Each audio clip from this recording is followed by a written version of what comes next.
I'll say that again because the beginning of my talk got cut off at the beginning of my earlier live stream. So hello folks, this is Jacob Harkey. It is April 17th, 2024, and I am once again in front of Scientology's Big Blue building in Los Angeles, California. You want to say hi? I'm joined by Goosebump 801. That's right. Thank you for being here with us. And today I am scheduled to go live with DOA. I imagine that DOA is just around the corner, but as usual, I do like to stop and get a good frame of myself right in front of that infamous building. Hi MC, hi August. Thank you to the folks I see in the chat. I'm streaming on YouTube today rather than StreamYard where I usually stream to mix things up, and I see Scotty.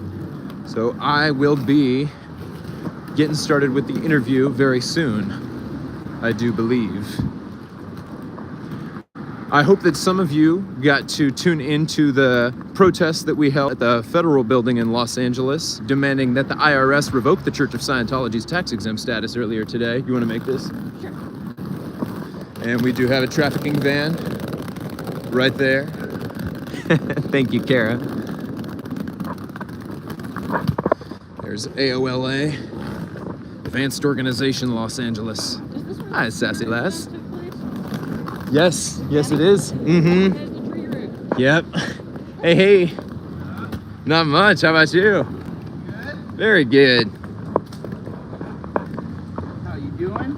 I'm doing well. How are you? Good. Hey Scotty, I'm Jen. I'm Goosebump 801. Goosebump, Jen. Yeah. Nice to meet you, Goosebump. She was at the IRS protest today. How was that? It was pretty fun. It was a relatively small turnout, but the folks who were there, I think we had some good conversation. We had some good signs that we held up. It was good. I can't complain. Nice. Just give me a couple minutes. Sounds good. I just got Josiah's gift to go going. Oh yeah?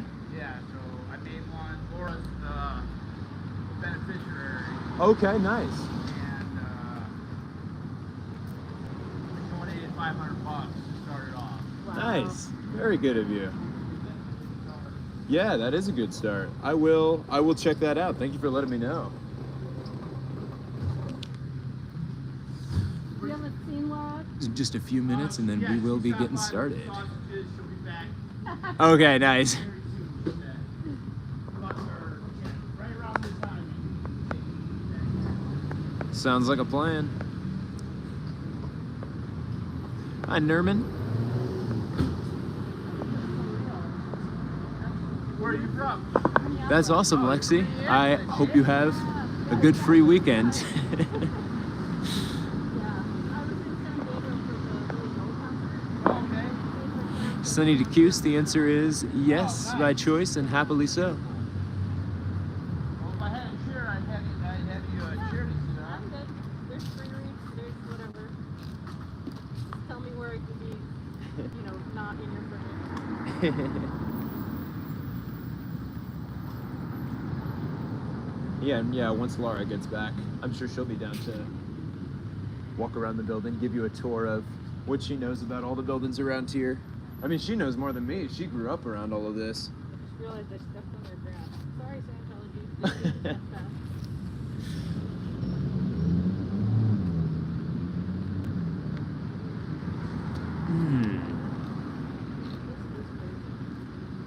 So the trees, this whole thing is part of the public sidewalk? Yeah, the trees are, yeah, definitely part of the public. Inbound and out of bounds and all that. Well, it's good to clarify. Good to know.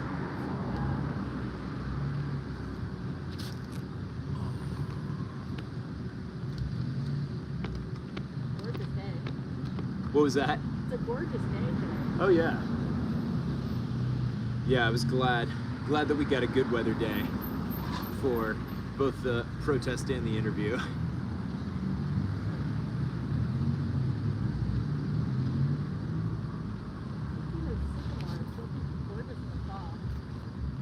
What was that? I think these are sycamores. It'll be beautiful in the fall. I bet you're right. Yeah, actually, it is a very, very nice piece of land that Scientology has all of this property at, and lots of lush life all around. But then also lots of security cameras Oh yeah. and lots of blue. So the big blue building was a hospital, right? And this was something else. I don't know what this was. I'm gonna say thank you to somebody in the chat really quick. Thank you, Detective Aludo's confidence. I really appreciate that. And you may not be wrong. An account called Detective Aludo's Confidence says, I have a feeling Jacob is going to sing during the interview. Yes. It's certainly not out of the question, folks. Yeah, there was not enough singing at the IRS thing. Yeah, well, there was also a lot of quality conversation and like long talks that I'd never felt like it was the right moment to Fair. interject with music then. But it was a good day. I mean, I didn't totally know what to expect. But I was glad that Serge was there. Serge was able to Yeah. fill a lot of time with a lot of really great, informed things to say. Yeah. So he knows what he's talking about.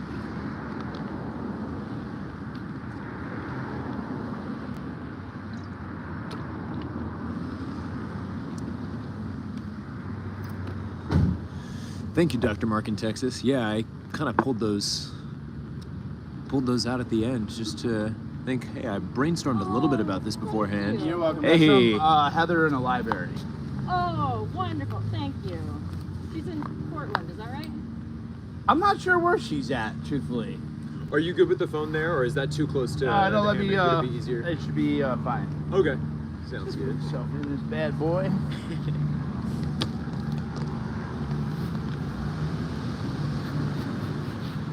Woo! Yeah, feel free to move it a little if that makes it easier. Is it looking at you? Almost. Yeah. Let me. Yeah. There it is. Nice. Yeah. Yeah.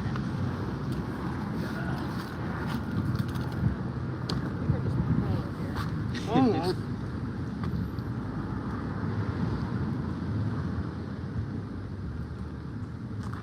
The fine little adjustments. Make all the difference. That should be it. Just watch your phone for a second while I get Oh it. yeah. Much better. Let's move a little bit. It's a hard job I live, a hard life I live here. I should have you guys in hammocks, not my ass. Let me know if I can help. I'm good. All right. We got some people in here. All right. What up, Sally? Not a Truth. Christina, Rika, Johanna, Annie.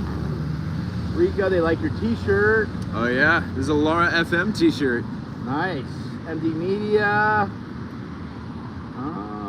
LVC, Sarah K, Christina Williams, Vegas Andrews, Salty Rider, Sandy Avila. Welcome everybody. Hey girl, what's up Linda? Super excited to hear about Jacob. Pin the fundraiser at the top of the chat. I'll put the fundraiser at the top of the chat. I'll actually, I got Jacob's YouTube channel in the description. So make sure you like and share and, you know, give him some hours over there. Please, what's up, Appreciate it. RUK, Albert 420. They love Jacob. You guys are loving him, huh? Can I get you to Love on the love. come? Can I get you to come like 2 feet up? Yeah. Come to me, baby. Oh, this is How's great that? with the sunset. You got the the SP, the glowing rays. That's right. All right. All right, everyone. Welcome. We're gonna have questions at the end if Jacob is willing to take some questions. I think I will be. We'll put a big question mark or a question in front so I know it's a question. And if it's not, I'm gonna ignore you completely. And because you can't follow simple directions. And so I'm happy to have Jacob on here. He's our Clark Kent, our hero.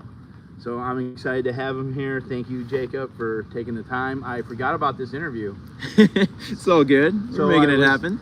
I was checking emails, and this is what happens. I don't get far through the emails, and like, oh man, I made prior commitments. So I'm glad it worked out. And yeah. You just came from the IRS, a small IRS protest. That's right, yeah. What were you guys protesting there? Well, we were urging the IRS, we were outside of the federal building in Los Angeles on Los Angeles Street, urging the IRS to revoke the Church of Scientology's tax exempt status. Beautiful, beautiful. And so what's your name? What do you go by here on the YouTube streets? My name is Jacob Harkey, and that's also my channel on YouTube, is JACOBHARKEY. Beautiful. Why do I feel like I'm having an interview with Denver Scientology audits? You guys are so similar. Oh yeah, I see some of the similar mannerisms. I know what you mean. And where are you from? So I was born in San Jose, California, which is up in the Bay Area near San Francisco. When I was 4, I moved down to Orange County, California, which is where I ended up living for the rest of my childhood and where I still live today. I have also lived on campus at UCLA when I was a student at UCLA, and back up in the Bay Area as an adult for a couple of years, but as of this past summer, I am back living in Orange County and regularly making the commutes up to Los Angeles for the Scientology protests. How long does it take for you to drive out here? Depends on traffic, but usually it's about 55 to 60 miles, and that'll come out to an hour when I'm driving home at the end of the night, but in the middle of the day, it can be anywhere from an hour and a half to 2.5 hours, depending on traffic. Dang, you're driving out here 2.5 hours? Sometimes. Wow, that's commitment. Those are on the really bad traffic days, but it happens. Oh my gosh, I didn't realize that. They said you drove a little bit, but man. Who or what inspired you to be here today, or just protesting Scientology? So in 2020, the TV show Leah Remini, Scientology in the Aftermath, was put on Netflix, and I watched the first episode. It was really interesting. Before I watched the show, the only things that I knew about Scientology came from the episode that South Park did about Scientology, which I think I saw when I was like in middle school. But I watched the pilot episode of the show and I was really intrigued. I was pretty hooked right off the bat, and it pretty quickly became my favorite show, and I watched every episode. I was watching like at least one episode every night before I went to bed, and it got to the point where I would think about it throughout the day, looking forward to the next episode each day, but it wasn't just some fiction series that I was waiting for the next episode to come out. This is a real thing. This is non-fiction, and it's also not history. This is something that's still going on to this day. So immediately I became very interested in reading all of the books that were out there that I could read. I read Going Clear, I read Leah Remini's book, I read Mike Rinder's book, I read Amy Scobie's book, and everyone had their own unique story while also having so many similar experiences to each other, and it became something that not only was it really interesting to me, but also I became passionate about. I want to see some justice. I want to see them this organization held accountable for its crimes. And for the first couple of years, from 2020 to 2023, my only involvement in this kind of movement came from just being a keyboard warrior and supporting others from afar, supporting people like Leah Remini from afar. In 2023, for the first time in fall of 2022, and then again in 2023, Danny Masterson was tried, and I paid really close attention to his trial. I was still living in the Bay Area in San Jose at the time that both of his criminal trials were going on, and I'm talking, for those who don't know, about actor Danny Masterson, who was tried on 3 counts of forcible rape. He was convicted on 2, and he was sentenced to 30 years to life in prison. I paid really close attention to his trial. I found his trial very fascinating, and also because of how much Scientology came into it, that's why I was interested in the trial. but it was also something that I just couldn't look away from. I was so interested to know, okay, well, how is this organization going to be mentioned in this trial? Is this organization going to be held accountable for obstruction of justice? Because to me, it was clear, based on what came out in the Danny Masterson trial, that the Church of Scientology went to great lengths to silence the women and to keep the women from going to the police, to keep the women from coming forward and being honest about their stories, from even using the word rape. And I paid really close attention to it. Now, between his conviction and his sentencing, I moved back to Orange County, where I was still driving distance from Los Angeles again. So I went to his sentencing, and it was there that I met Aaron, I met Aaron Smith Levin, I met Jeffrey Augustine, and it was shortly after that there was a protest here in front of Big Blue, and it was in September. So Danny Masterson's sentencing was September 7th of 2023, and then on September 28th, there was a protest here that was organized by Alexa Nicholas, who is in charge of the organization Eat Predators, which I actually have my Eat Predators bag with me here today. And Eat Predators is Alexa's organization, and Alexa is a former child star who was on the show Zoe 101 on Nickelodeon, which was created by Dan Schneider. And she was one of many people who was interviewed in a recent documentary that just came out called Quiet on Set, which exposes a lot of the dark side of what working at Nickelodeon was like, and shares information not only about Dan Schneider, who was a creep toward kids that were on his set, but also folks like Brian Peck, who was actually a convicted pedophile that was being protected by Nickelodeon. Anyway, I digress. Oh, that's a beautiful. I'm just starting to get into that whole thing because of you saying that you were going protesting Nickelodeon, and I am fascinated, and it's weird how it's kind of all intermingled together.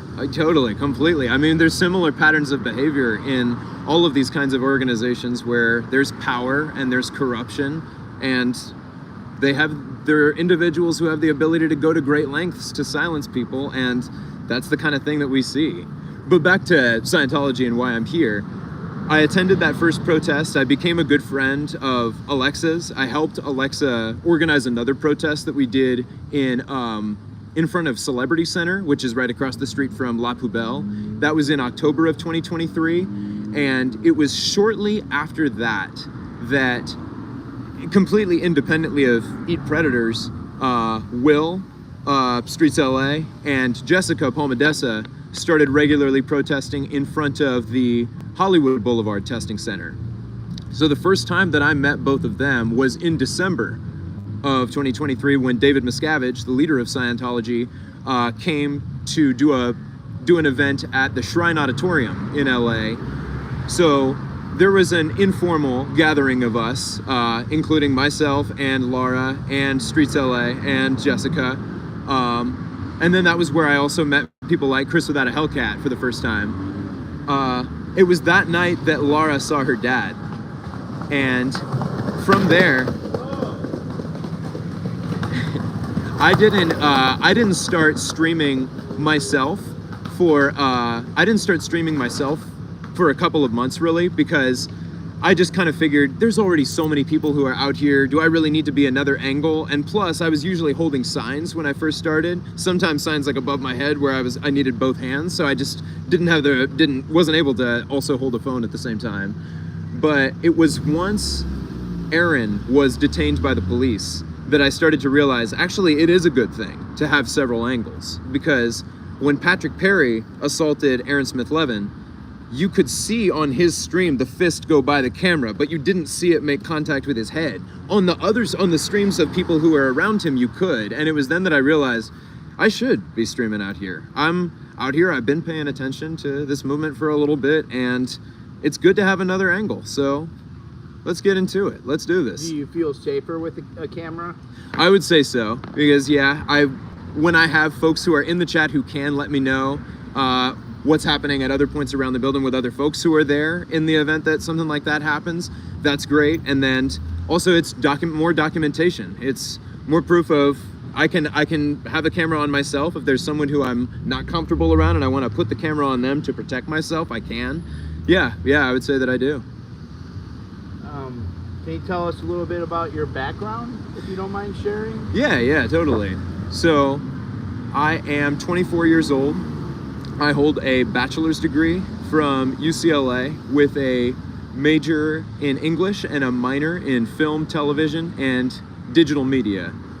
And I was a transfer student, so I went to community college, Saddleback College, for my first 2 years out of high school. So I graduated from high school in 2017. From 2017 to 2019, I was going to community college full-time, and I was also, at the same time, working a couple of jobs, both of which involved working with kids, and both of which were businesses that I grew up going to. So I ended up teaching musical theater and also teaching chess at places where I had done musical theater and chess as a kid. Chess? Yeah. Oh, cool. Not that I play competitively now or anything, but it's fun. I like chess. I'll play a game of chess if you ever want to play. Heck yeah, I'd have fun with that. But I transferred to UCLA in fall of 2019, and I unfortunately only got 6 months on campus because I started school there in September of 2019, and then in March of 2020 is when COVID hit, and so I moved back in with my parents and finished my degree online, essentially. So it really just feels like I studied abroad at UCLA, but that's where I got my degree from.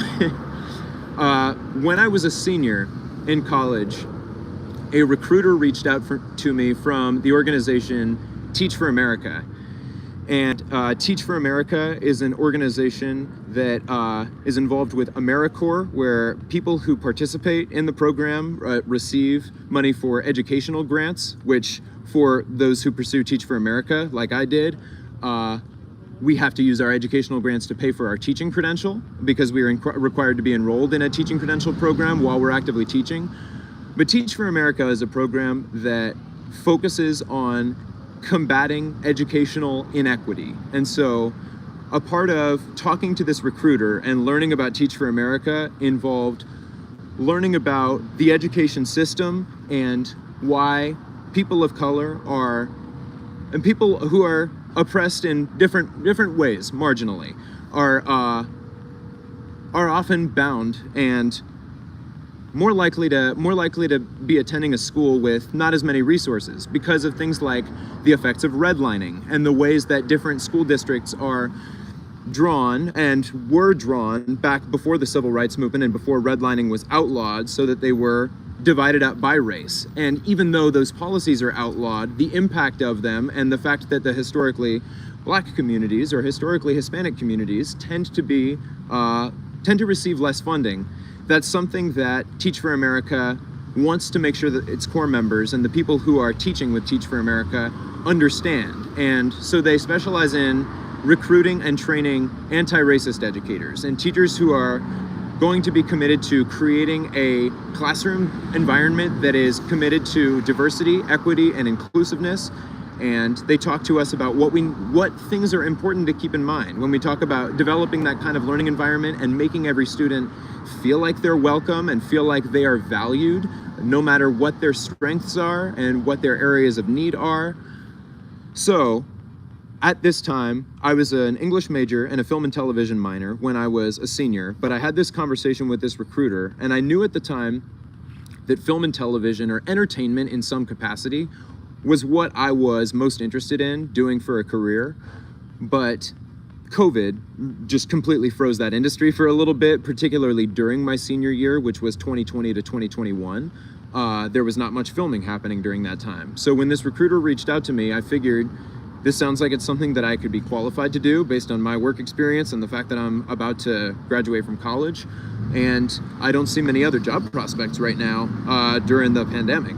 So I went through the motions. I applied. I got an interview. My interview went really well, and I ended up committing to Teach for America. So I taught special education in San Jose for 2 years. That was from 2021 to 2023. It was a rewarding experience, but it was also really tough. But I definitely feel like the conversations that I had with my recruiter about educational inequity and the ways that this educational system is designed to benefit some while disenfranchising others was something that was very interesting to me, and definitely coincided and had a strong correlation with a lot of the things that I had been paying attention to also during 2020, because 2020 was also the year not only of the coronavirus pandemic starting, but it was also the year of George Floyd's death and all of the protests that came after that, BLM. In fact, you were even in Indianapolis for some of those, right? Minneapolis, excuse me. Yeah. So I feel like all of that had an impact on me when I was in college and living through the pandemic.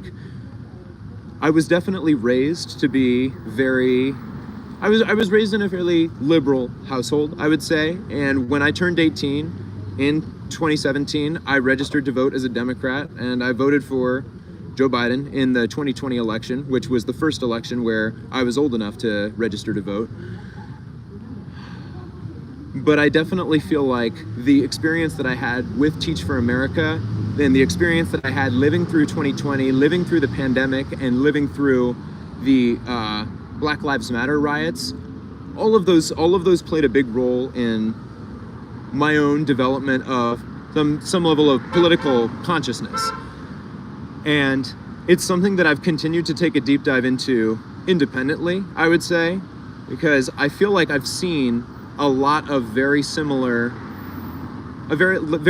patterns of behavior in the Church of Scientology to really many corporations. Many wealthy corporations engage in a lot of the same tactics that organizations like Scientology will use to silence their critics and to funnel lots of money into hiring big law firms and big teams of attorneys to just sue people into oblivion, into silence, or protect themselves from criminal prosecution by paying off police, all of this kind of stuff. I just came to realize, got a big party bus here?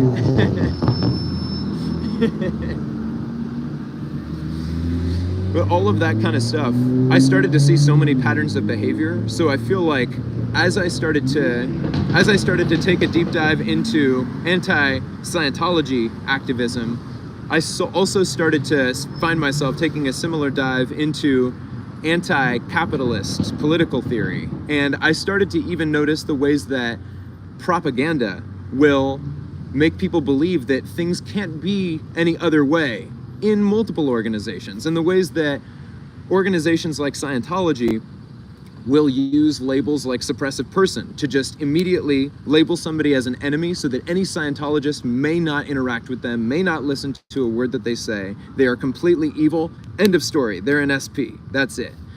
I started to realize similar things about the ways that even the United States will use labels like socialist or communist and surround them in propaganda, or terms like terrorist, and manipulate narratives to fit the narrative that is in alignment with U.S. objectives. I'm now registered and have been for a little over a year now with the Green Party.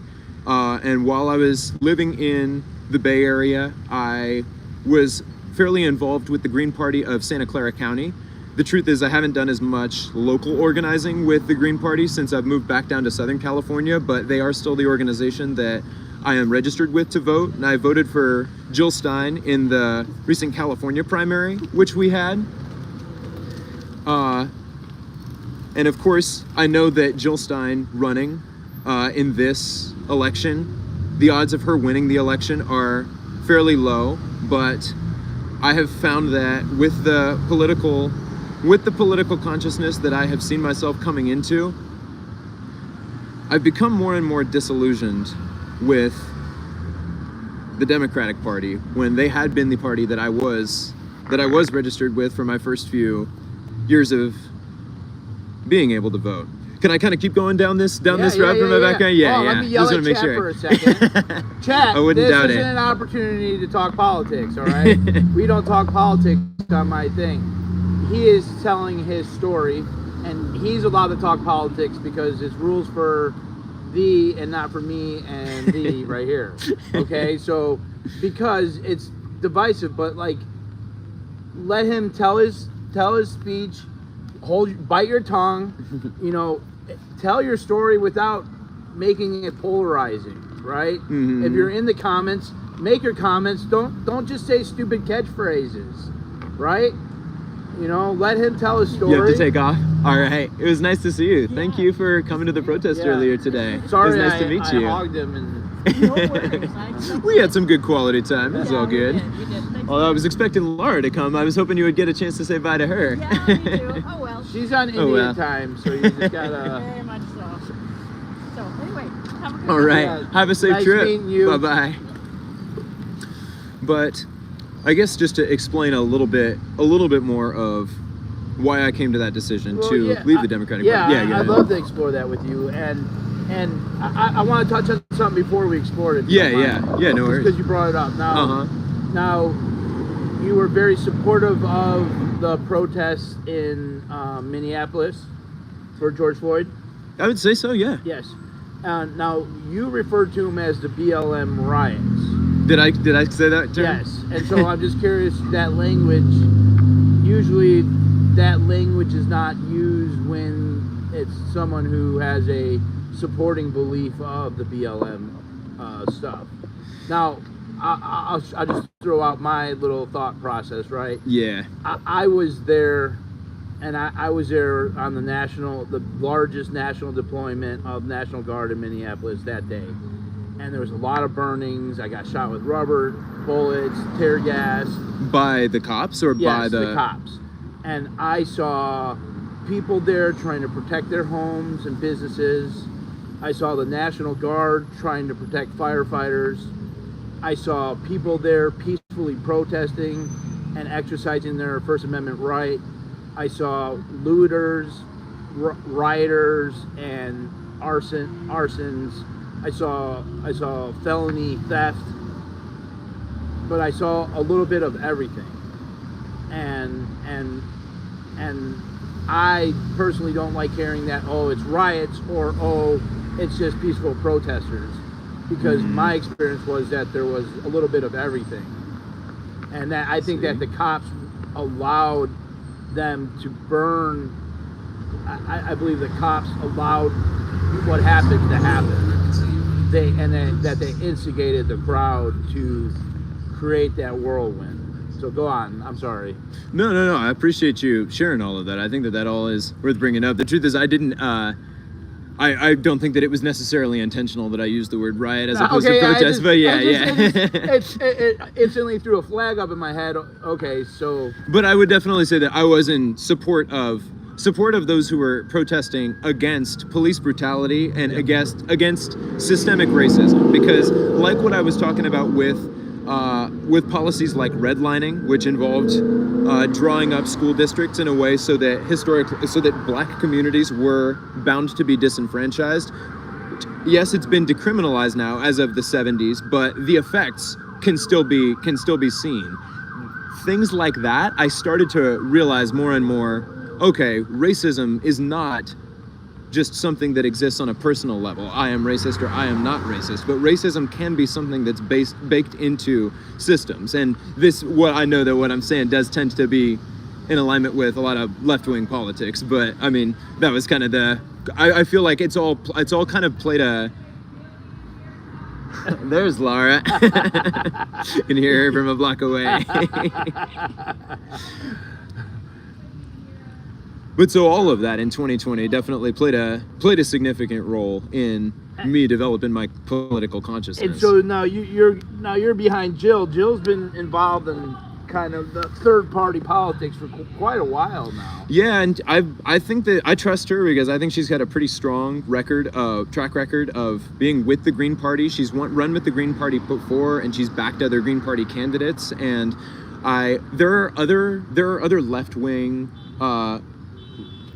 politicians or prospective politicians who are running for president in this election that say a lot of things that I agree with. There's Claudia de la Cruz, who is running with the Party for Socialism and Liberation, and I tend to be a fan of her. When I've seen her speak, I tend to agree with a lot of things that she says, and she tends to tie the answer to many of her solutions back to The problem is capitalism, and I think that she does a very good job of explaining how the system perpetuates the problems that exist within the system, and the solution is working towards socialism and being involved with a revolutionary party. And I tend to be coming at politics from that kind of headspace. But so would you go to like a May Day protest? Absolutely, yeah. I can almost guarantee I will be at a May Day protest this year. Okay, and what can you explain to people what's different from the Green Party than say like the Libertarian Party?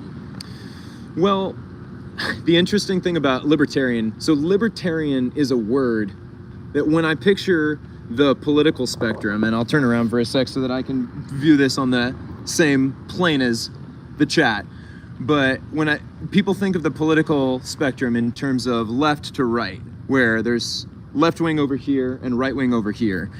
Now, there's also up and down. In some ways that I see political compasses drawn, or political spectrums drawn, where there's authoritarian going up and then libertarian coming down, where authoritarian means equates to more state power, essentially, whereas libertarian equates to the government being more hands-off. So I would say there's right-wing authoritarian and right-wing libertarian, then left-wing authoritarian and left-wing libertarian. When we talk about the Libertarian Party, I would definitely say that they are a right-wing party that tends to be about unlimited economic power for capitalists, for the wealthy. Basically, I feel like the libertarians I will often hear use the term freedom, and libertarianism can refer to personal freedoms and personal liberties to do what you want and live the life that you want, live the life that you the way that you want.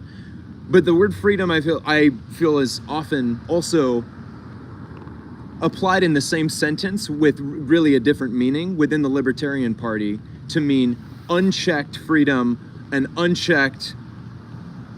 Capitalists can do whatever they want. They don't have to pay any taxes. They can get away with exploiting workers and whatever they want. That's the connotation that I tend to have when I think of the Libertarian Party. The Green Party is very centered around community-based economics and environmentalism, and I would say that in my experience with the organizing that I have done with the Green Party, and with my experience interacting with other folks who are in the Green Party, and hearing speeches from folks like Jill Stein, the Green Party's values are very in alignment with both labor movements as well as climate movements, and I think do a very good job of pointing out the ways that achieving justice in both of those movements really just involves holding the wealthy accountable. Because when it comes to the climate crisis, it's fossil fuel industries that, in my view, are really perpetuating a lot of the problems that we see relating to the climate crisis by continuing to drill additional holes in the ground, drill for additional oil, and exploit the earth for its natural resources in order to accumulate profit at the expense of the world. Similarly, in the labor force, we have capitalists who have billions of dollars. We have lots of billionaires, a handful of billionaires in America, and we have unions who struggle against the billionaires. The Green Party is definitely a political party that would stand on the side of the unions, and stand on the side of labor, and stand on the side of climate justice. The Libertarian Party, I would expect to be much more in alignment with right-wing political parties, if that makes sense. Beautiful, beautiful. I love it. I love everybody's views, where they come from, and how. What I love about this, I haven't really, the couple months here, I haven't experienced too much political talk. So you're kind of the first one. Oh, really? Yeah. Right on. And which it's an honor. Yeah, well, which is amazing too, to go so long without much political talk. And I try to keep it out, but true. But for some of us, it's very much entangled into our belief system and why we're protesting. So it's important to see why, as a streamer and an activist, what your beliefs are, and you know what your convictions are, and what leads you to protest. Because a lot of people on the right have some of the same kind of beliefs and convictions, just different means to the same end almost sometimes. I know what you mean, yeah. It might not always seem like that, but that's what it is sometimes. I think you're right, yeah. Have you ever been in Scientology? No, I never was in. It was it really was that documentary series that got me interested in the whole movement. Before that, my only familiarity with the subject was the South Park episode. That was it. You don't know any friends or family who were part of Scientology at all? Nobody who I knew before I started watching the documentaries. I've come to be friends with a lot of people who were in, people like Laura and Serge and AA Ron, but nobody that I knew personally before getting into the movement myself, getting involved with protesting against it myself. What does activism mean to you? Well, I think that standing up for what you believe in can take a lot of different forms, and there are a lot of different ways that people can get involved in movements that they're passionate about. And when it comes to movements like this and taking on Scientology, when I first started paying attention to the movement, it was shortly after I learned about the documentary series. I learned about the Aftermath Foundation and all of the work that the foundation was doing to help people get out of Scientology. And I followed all of the people who were board members. And I started donating money monthly to the Aftermath Foundation because I felt like that was all that I really could do at the time. And then shortly after that, the next step that I did take is I wrote a letter to my congressional representative, and I felt like, okay, well, there's not much that I can do just as an individual. Of course, I'm talking about before the protesting, streaming took off the way that it has. I felt like I can just use my voice just as a registered voter in the district that I'm in and write to my representative and urge him to look into Scientology's abuses of their tax-exempt status. And actually, when I was living in the Bay Area and organizing with the Green Party, I even met with my representative several times. It's Jimmy Panetta, whose father is Leon Panetta, used to be head of the CIA. And I talked to him about Scientology, and I sent his office copies of the FBI trafficking report from 2010 when the FBI investigated Scientology, even though nothing came of it. Unsurprisingly, nothing really came of that meeting with him. But I tried. I felt like that was what I could do and what I wanted to do. And of course, since this protesting and streaming thing has taken off, now I feel that there is more that I can do. Now I feel that I can show up to the protests, whether they're formally organized or just kind of informally and organically happen, which I'm here for both of those kinds of things. And then also going to the court hearings and talking after the court hearings about what has happened, whether they're arraignments for somebody who's been arrested, or if they're hearings in civil lawsuits where the Church of Scientology is a defendant, or criminal prosecutions like that of Danny Masterson. I feel like all of those kinds of things, for one thing, it's interesting to me, and it's something that I find interesting just sitting in there and paying attention to, but also it's something that I want to see justice in, and I want to be able to keep that momentum going with the other people who are like-minded and who also want to keep up with the things that I'm keeping up with. And thankfully, everybody in the chat does tend to be really supportive when I do go to those hearings, and they say thank you for doing what I can to attend the hearings and break them down in ways that make sense. And it's something that I enjoy doing, and so that's kind of the way that those are some of the ways that I show up. As far as the question, what does activism mean to you? Those, I feel like showing up in the way you can. Specifically, what you're doing is what a lot of times in Occupy Wall Street they would call it court support. Mm-hmm. You are court support, and that's such a crucial part of activism, because no matter if you're Antifa, the Green Party, Libertarian Party, MAGA, whatever you might be, you're going through the court system. Everyone trickles through that court system. It funnels down to that. And so to go, and it's really not that complicated when you're in there. It seems complicated when you're not there, but when you're in court, it just boils down to like one specific thing. So it's really easy to kind of comprehend, but you have to be there. And so what you're doing is so valuable for the Leah Remini stuff, for Laura's nice and loud today. and so I think that you're serving a very important role in this community as somebody who is pretty much just breaking it down and bringing it to the layman. You know, this is what's going on. You know, this is what we should expect next.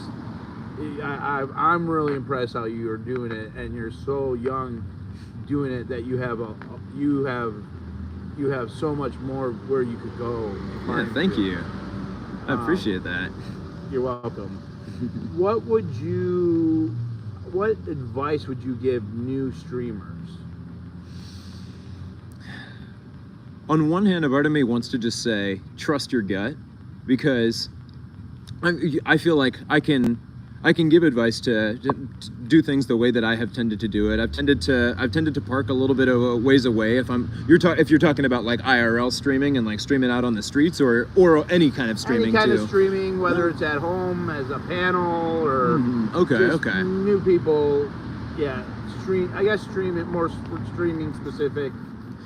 I mean, I would say be yourself and do what feels right to you. Like, speak your mind, be honest. And I feel like everybody in this country and everybody in the world, we all have beliefs. We all have beliefs that we're passionate about, and standing up for what we believe in, especially if there is justice to be achieved in what we believe in, then wear it on your sleeve and be proud about it.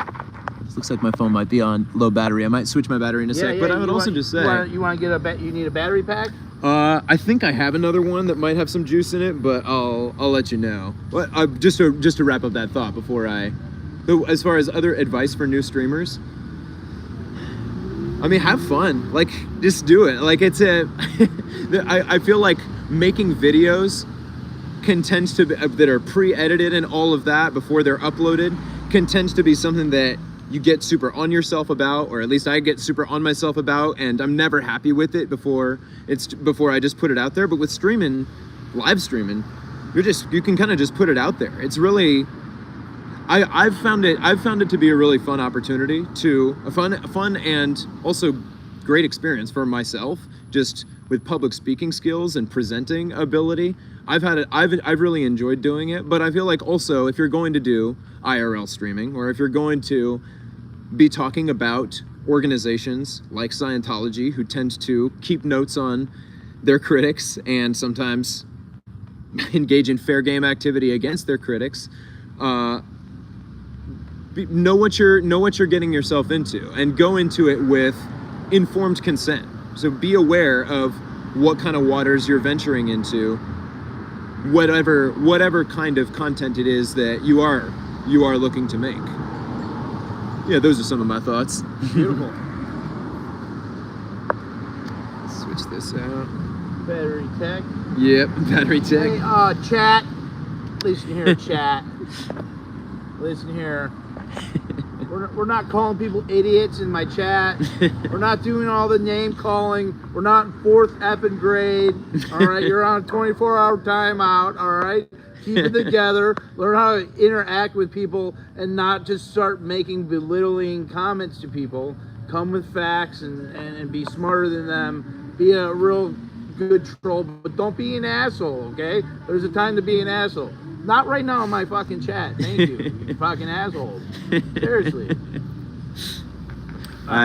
It happens. I experience it at some of the protests that I go to in my chat as well. Yeah, it's all right. Yeah, be a good troll, damn it. Okay, and JD started it all. He called someone a bad name. All right, I'm gonna put you in timeout just for 10 minutes because you sound like you're in 2nd grade.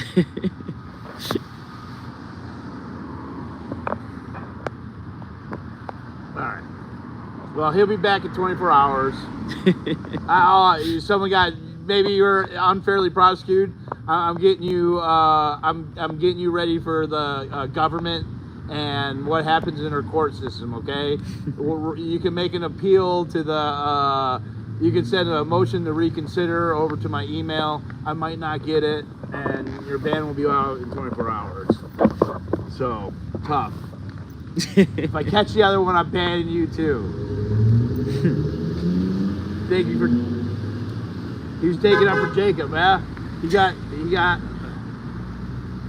All right, hold on. I don't want rebellion in the chat here. It's all good. Yeah, do what you gotta do. Hold on, let me bring him in. Looks like I might have had the sun right into my camera for a lot of the chat. I'm just realizing that. But thanks for bearing with me, those of y'all who are in here. All right, I changed it to 5 minutes. Sounds like a plan. Changed it to 5 minutes. I think it should be out. Thank you for sticking up for him, but that's not. We don't need to be calling people idiots and shit. Although I like to be an idiot. Gosh, the fighting, just come on! Holy shit! All right, your battery good? Yeah. Any quotes that you live by? There's a quote by Che Guevara that comes to mind that I don't know if I have it down by exactly the way that it's written, but it's a true revolutionary must be guided by a feeling of love. There's a second sentence to it, and I can't remember the entire thing, but it really sticks with me because Che Guevara is somebody who I think is a very influential figure as far as what he did for bringing socialism to Latin American countries, assisting Fidel and Raul Castro in the establishment of socialism in Cuba. All of those were movements that I have tended to gravitate toward when learning about different movements in history and different political philosophy and different writers and political leaders who have arisen over the past few centuries. He's been somebody who's been very influential, and I feel like it is true that socialism and any kind of really most of what the Green Party stands for, in my view, and things like Medicare for all and treating human needs as rights, things like universal health care, food available to everybody who is needy, affordable housing. I feel like those three, really, housing, healthcare, and food, are all three things that are human needs that if they were treated as human rights and every human was guaranteed them, I think that we would have a much healthier society. Versus what we see in a capitalist society is that corporations and wealthy private individuals are able to draw a huge profit in all of those areas by restricting them, and by, in specifically healthcare, big pharmaceutical companies and big insurance companies can see record profits and continue to drive the price of medical care up and drive the prices of pharmaceutical drugs up, so that people are having to choose between spending hundreds of dollars a month to be able to afford insurance or just not having insurance. Whereas we're one of the wealthiest countries in the world, and there are countries who don't have anywhere near as much money as the United States that are providing that to their citizens. So that's just an example of something that I think is really important, but really it should come wanting healthcare for all, wanting food for all, wanting socialism, whatever you want to call it, should be driven from a place of loving humanity and loving humans and wanting the best for the masses. So that's a quote that I live by. A true revolutionary should be guided by a feeling of love. I love that. And are you into permaculture at all? Are you familiar with permaculture? I don't know if I am. I don't know if I know what that means. What is that? Well, it's there's quite a lot of different definitions, but it's pretty much polycultures and not monocultures. So it's kind of getting away from big monocrop corporate farming and husbandry, animal raising into a more community-based, earth-based, fair share, earth care, like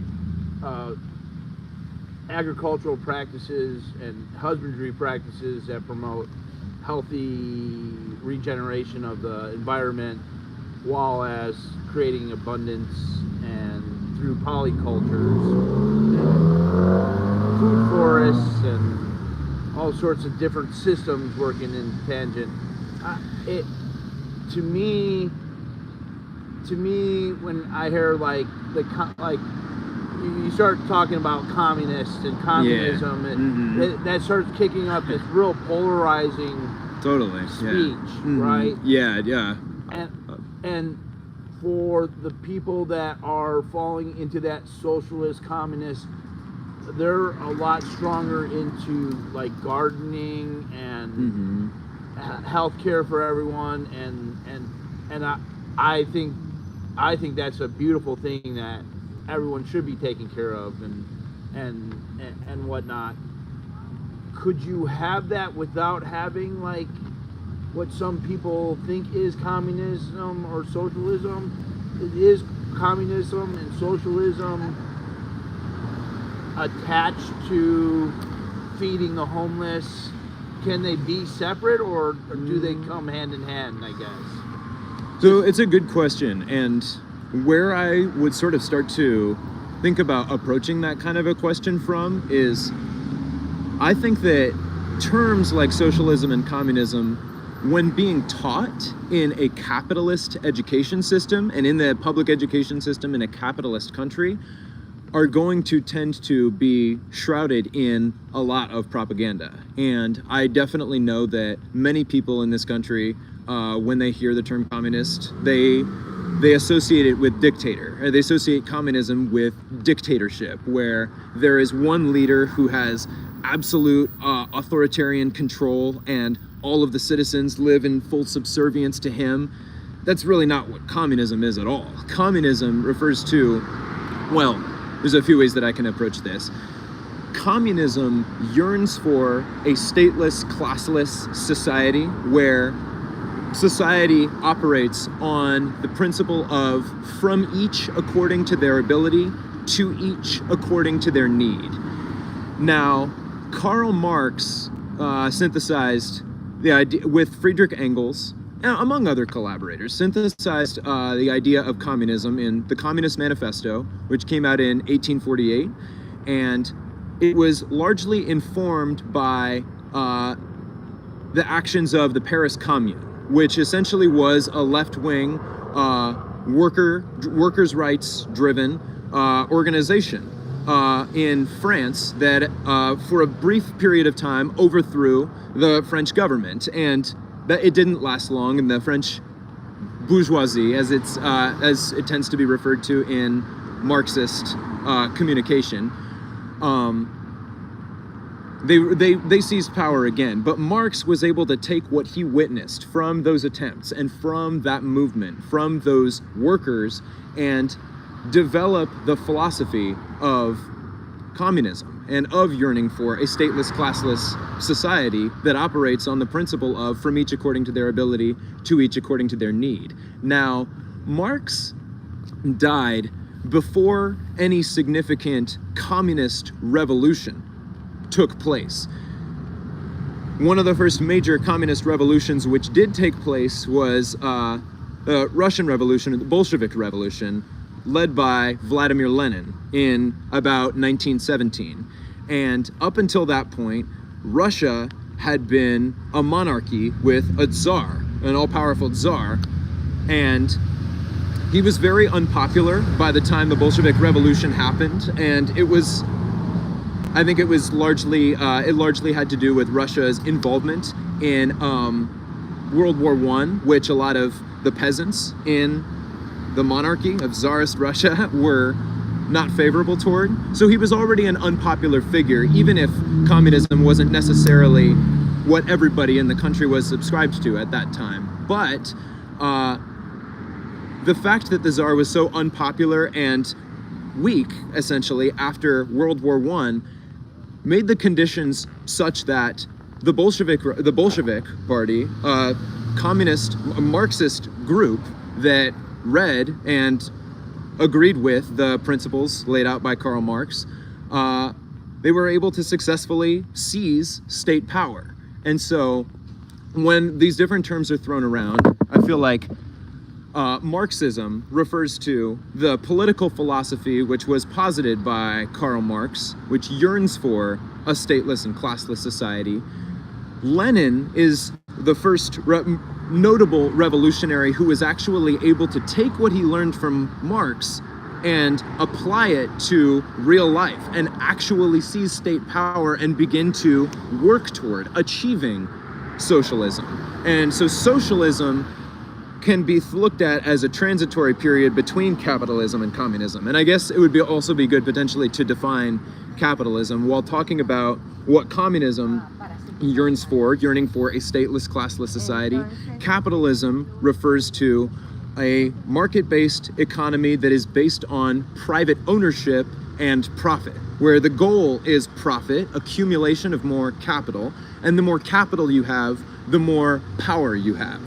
Whereas under socialism is not centered around profit and private ownership, but around collective ownership and community.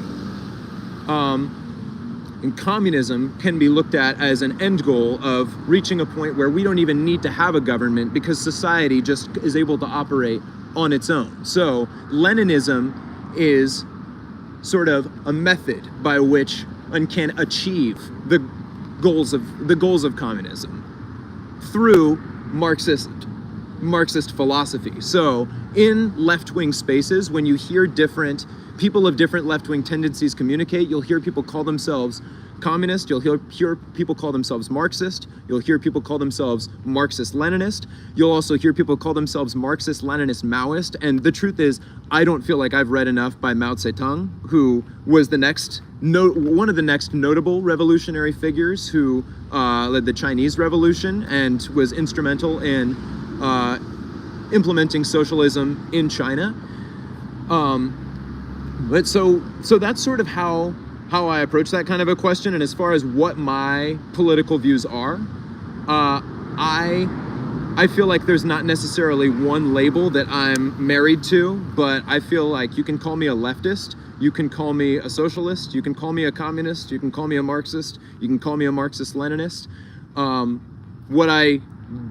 What is frustrating to me, though, is that there's a lot of people out there who will call me a liberal, and I'm definitely not a liberal.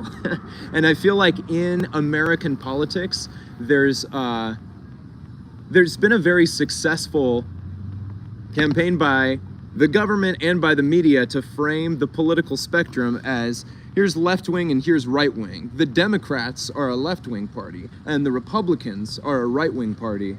And I would disagree with that completely. I think that the Democrats and the Republicans are both very right-wing parties that are very backed by capitalist corporations, and they talk about issues differently, but tend to act the same way. And one example that I can give is on the issue of climate, since that's something that I tend to think about a lot in conjunction with the Green Party. Republicans will tend to outright deny that climate change is real. They completely view climate change as a hoax, and they think fossil fuels are very important and should be supported. Democrats will acknowledge that climate change is real, and they'll give speeches about the importance of doing our part to combat climate change and give a tax credit for a renewable energy tax credit, or they'll give a speech at a climate summit. But they tend to take big donations from the same corporations that are donating to the Republicans' campaigns, all of which can be checked by going to the Federal Election Commission website and searching politicians. A lot of the donations that they receive are very public, and beyond that, they'll approve the same kinds of oil drilling projects. And actually, President Biden has approved more oil drilling projects during his presidency than Donald Trump did during all of his. So that's an example of how there are many issues that I think where Democrats and Republicans will speak about issues differently, but in essence really be doing the same things and serving the interests of the same capitalist ruling class. So both of them, for that reason, the Democratic Party and the Republican Party, going back to the kind of spectrum that I had talked about before, where there's 4 quadrants, there's right-wing authoritarian, right-wing libertarian, left-wing authoritarian, and left-wing libertarian. I would definitely put both the Democratic Party and the Republican Party in that upper right quadrant for right-wing authoritarian. I think both parties are very much tied up in the military-industrial complex. They both take big donations from defense contractors, weapons manufacturers like Raytheon and Lockheed Martin, and continue to approve big spending packages and big military defense. They use the word defense, but I feel like a lot of the situations involving the U.S. military involve the U.S. being the aggressor. But that's my opinion. I got a question. Yeah, go ahead. I rambled a little bit there. It's good. I'm letting you ramble because I want these Meet the Streamer series to show everyone's beliefs, because I think everyone's got such different beliefs, and I think that's what makes this collective, this group of independent protesters who are coming from all sorts of different political belief systems are working together with Scientology. So I have a question from your political rambling. Yeah. What do you think the Republican Party or Democrat Party have done to fight Scientology? Do you feel as though they have equally failed at addressing the issues of Scientology? Yeah, I mean, I don't feel like I have really seen much indication that either party, any notable voice within either party has really spoken out one way or the other about the issue. I mean, I mentioned that I met with my representative when I was living up in the Bay Area and talked to him about what we could do, or what he could potentially be able to do to urge the IRS to revoke Scientology's tax-exempt status. He was on the Ways and Means Committee. The Ways and Means Committee is a committee within the House of Representatives, which Jimmy Panetta, while I was living up there, is on. I'm not sure if he's on at this moment, but I felt like, okay, if you're on the Ways and Means Committee, which oversees the IRS, are you able to round up the Ways and Means Committee to urge that the IRS look into Scientology? And I moved away. Nothing really ended up happening coming of that. But really, that what I think needs to happen in order for us to see justice is one of two things. Either the Department of Justice needs to prosecute them, or the IRS needs to revoke their tax-exempt status. But there was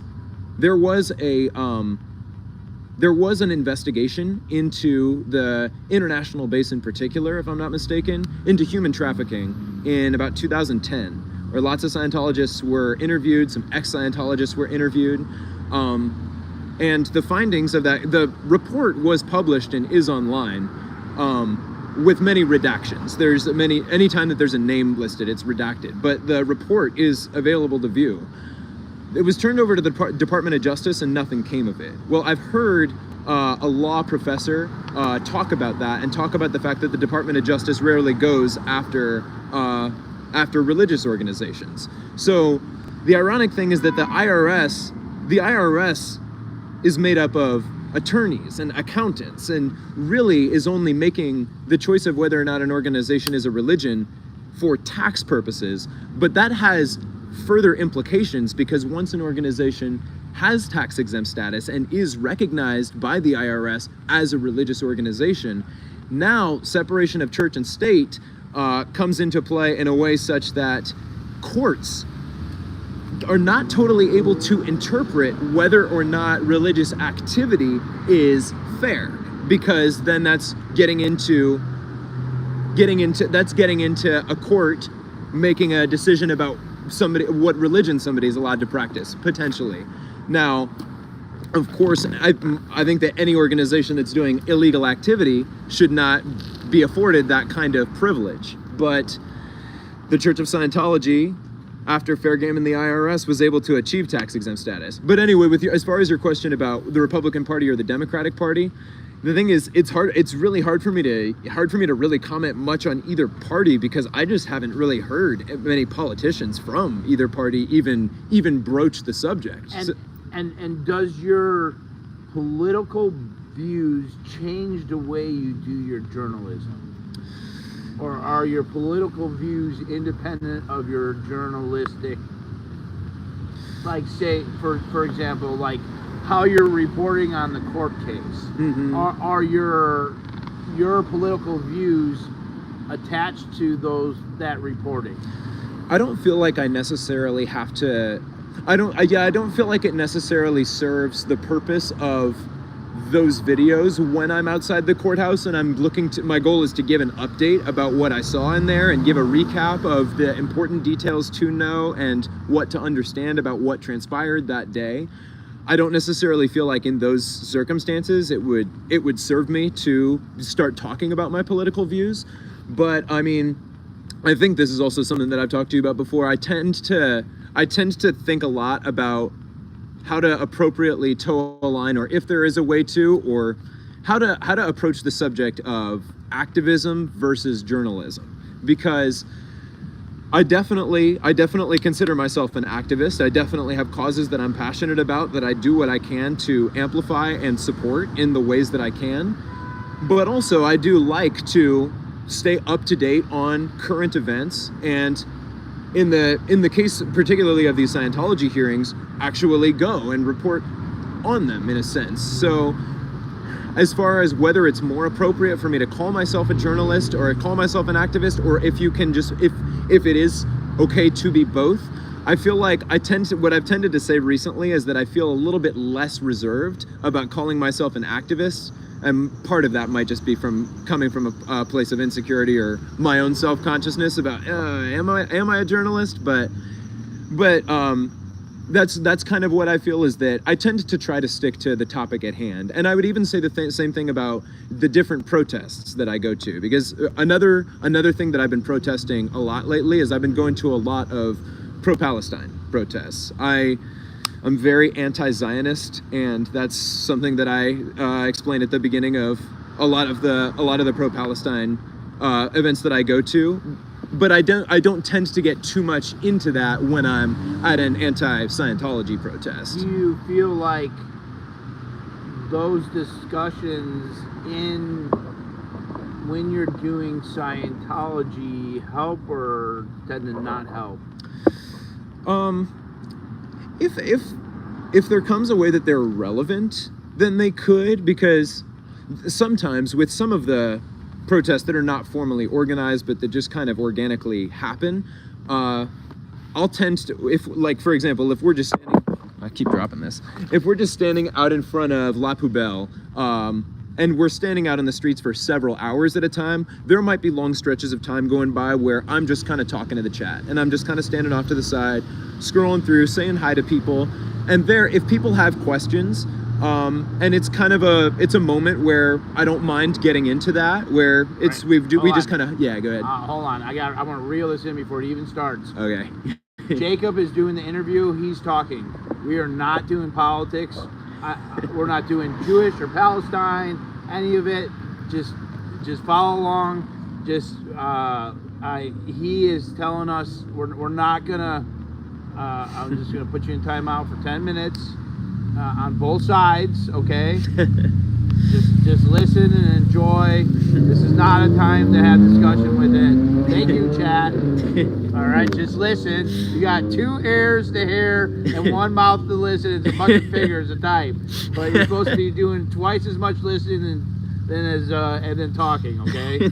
You can ask him questions after I'm done. Like I said at the beginning of the interview and every other interview, wait till the end. We'll harbor questions. It's a pretty fucking simple it's a pretty simple format here, people. Jesus. All right, go on. Sorry.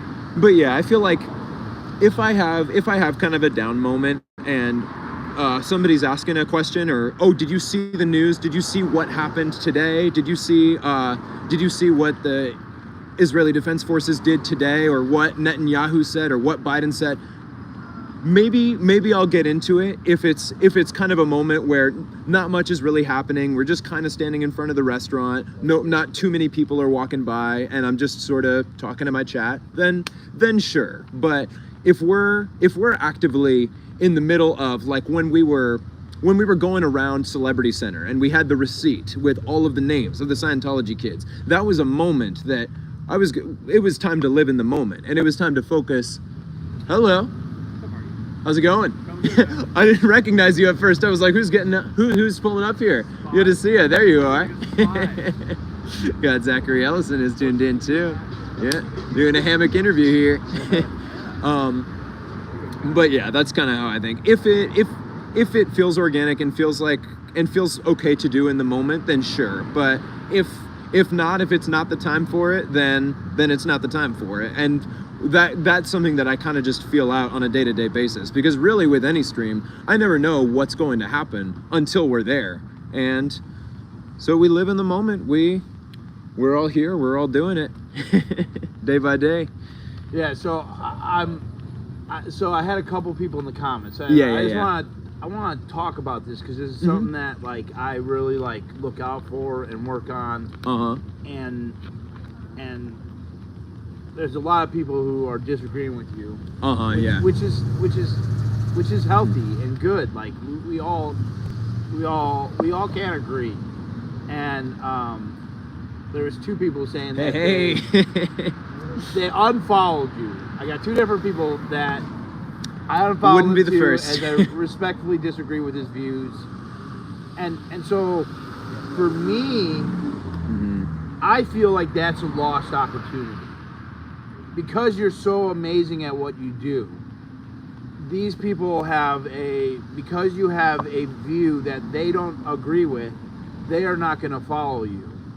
And there's nothing you can do about it. You know, you're not going to change, but that is some of the reason why I try to keep that away from my streaming, because I want to affect some of these people, even if I have disagreements with them.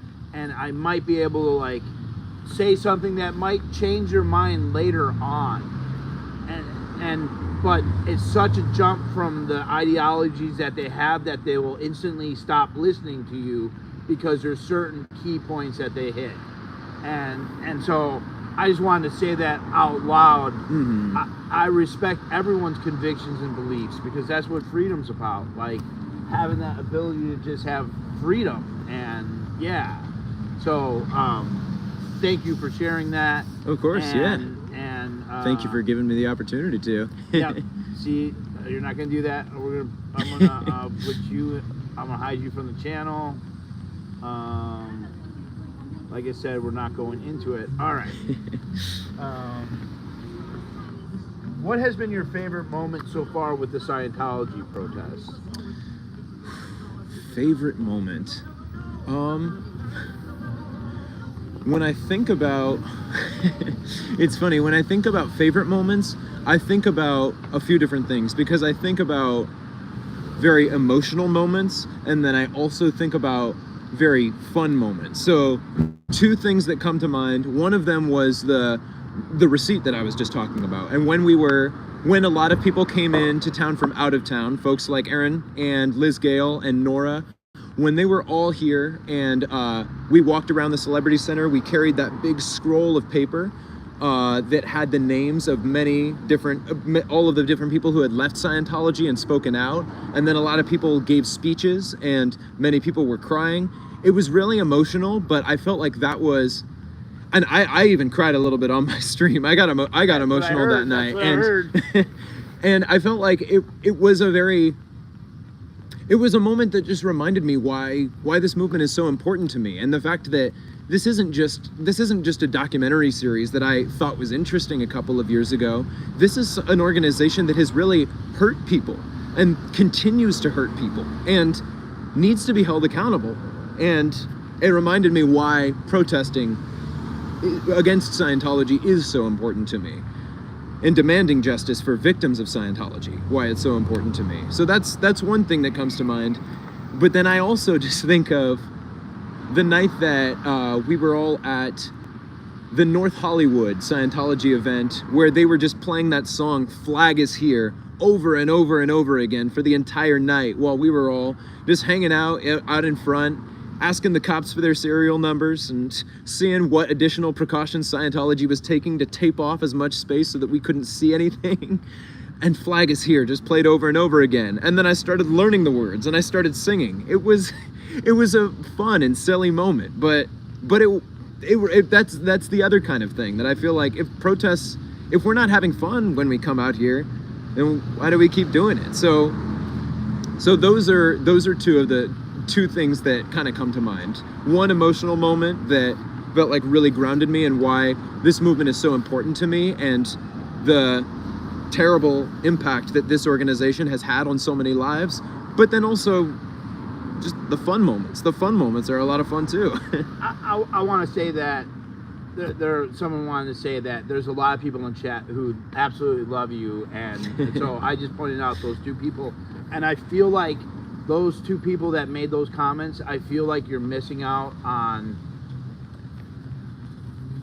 the value that Jacob brings just on the reporting for the court stuff. He is so thorough with the court stuff, and it's unconnected to the politics. That's kind of why I framed that question that way. And so, because of these beliefs that, are really kind of like these thoughts, like in the air of this perfect society of what it should be, you have lost that ability to get that information that Jacob's going to have when he goes to court. And Pink Panther says, plus Jacob is sexy as fuck. And yeah, there's Thank that. you, Pink Panther. Yeah, there's that too. And so I hope you, to those, and if not, you can kindly go fuck off. And like, it's not my subscriber. If you're still subscribed to me and you don't want to subscribe to this commie bastard, then that's what you want to fucking think. But I really, in to stand up for Jacob and be like, yo, you're really missing out on what he brings to the Scientology protest. Don't watch his Palestinian shit. Don't watch his other shit. But when it comes to that, all of us have such value in some things. Like, don't alienate people for these radical views for, in these few little things, and just draw this line in the sand and say, nope. Like, it's so militant. And I just feel like you're the one who's losing out, because you're missing what Jacob has to offer. And yeah, so thank you. I'm sorry I had to get that out. No, yeah, thank you for saying it. I appreciate it. It's good to know that there are people in the chat who love me too. And it's not just the trolls. Yeah. This isn't an airport. You don't have to announce your departure either. And okay, so what is your end goal here? Are you talking about with Scientology or with? Okay, so well, I would love to see Scientology lose their tax exempt status. I would love to see the IRS revoke that. And in order to have tax exempt status, there is already a set of guidelines that's put in place by the IRS, which states that the activities of the organization, in order to qualify for tax exempt status, must not be illegal or violate fundamental public policy. And as far as what violates public policy, that's very open to interpretation and not very clearly, it's not very clearly articulated in the law. And in fact, as I understand it, there is only one case. The Bob Jones case, is that the name? I think that's the name of the case where this issue did come up previously, and it involved race. It involved an organization that was calling itself a religious organization, not letting people in if they were a certain race, and that was found to be in violation of public policy.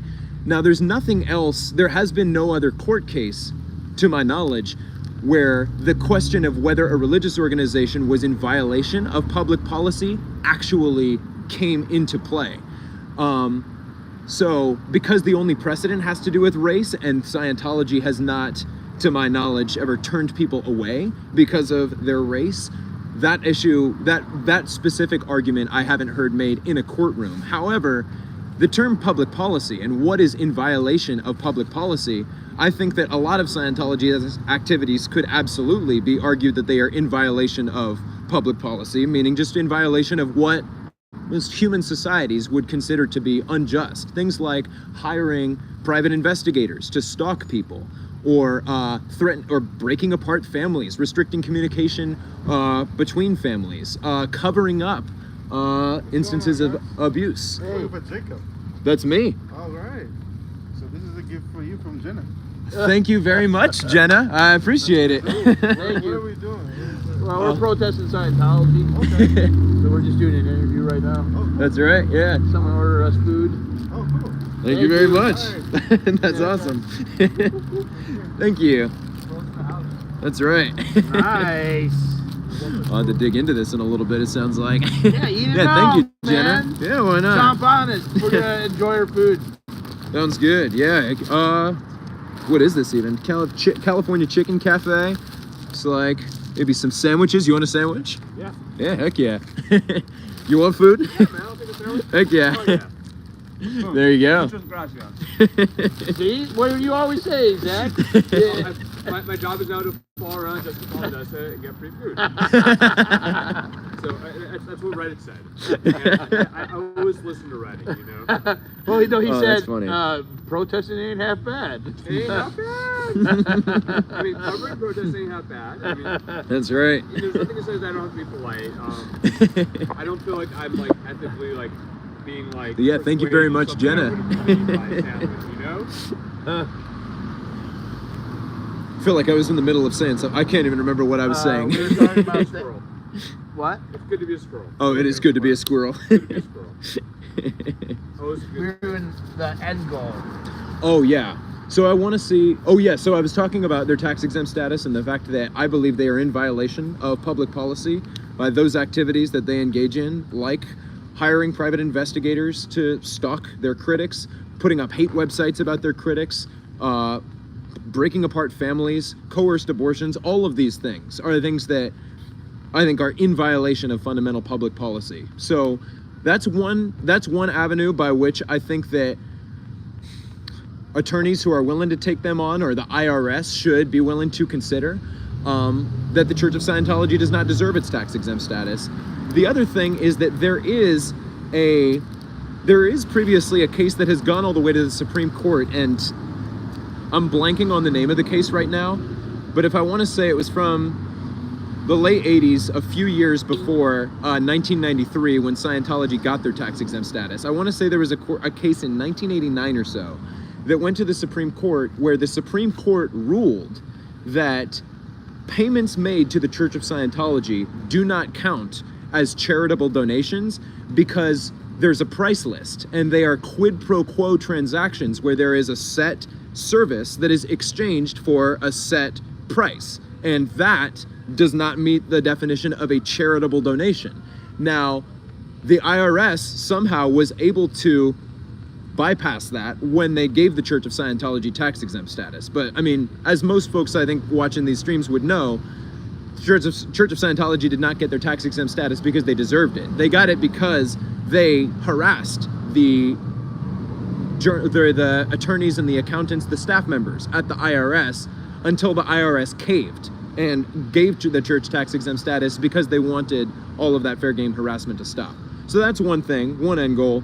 I want to see them lose their tax exempt status, and I believe that once they lose their tax exempt status, that will open up the door for much more criminal prosecution to happen, because then there will no longer be the hurdle of the Department of Justice doesn't go after religious organizations. If it's no longer a tax exempt organization, and they can still call themselves a religion, I mean, I don't have a problem with individuals believing what they want to believe. And if your spiritual beliefs are that you are a Thetan who has lived, been alive for billions of years, and you will go on to live countless future lives and future bodies, and you want to read L. Ron Hubbard in order to learn about your past lives and get auditing sessions, that's not really the part that I have the hugest problem with. It's the abuse and the unchecked power and lack of accountability in the event of criminal activity. So I want to see them lose their tax exempt status, and I want to see them prosecuted and convicted of all applicable crimes. Beautiful.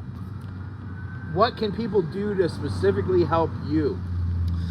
To help me, Yeah. I've got a link tree in my bio on my YouTube channel, which has links to my Venmo and my PayPal and my Cash App. It's always never expected, but always appreciated if you want to support me in that way. Send them some money. Thanks, folks. Thanks for the food again to Jenna. I certainly didn't see that coming, but I appreciate it very much. You want one of the drinks? Oh yeah, Soda sack? we got sodas in here too. You want a soda? Yep. Coke, Sprite. What do you want? Pick your poison. There you go. You want a drink too? Yeah, I'll have a Sprite. All right. There you go. Yeah. We're decent. I'm gonna be fired up. Heck yeah. Oh shit. Do you want to? Are we gonna get spotted again? What's going on? There's fire? Is there a fire truck coming up? There's a fire. I see fire and ambulance. Oh. Stand by. It's been an uneventful day yet. Oh really? They say you guys are reveling. Yeah. What is your email? JacobAHarkey@gmail.com. Yeah, if you Okay. want to reach me there. And then you got a Linktree. You got a TikTok. I do have a TikTok. I'm not as active on TikTok. I tend to pop on there, and so when I'm checking to see who else is streaming, I'll see if anybody is streaming on TikTok. Truth is, I would like to get more active on TikTok, and I probably could do more. I could do a lot more than I currently do, but it's Jacob A. Harkey on TikTok if you want to follow me there. And what does freedom mean to you? When I hear the word freedom,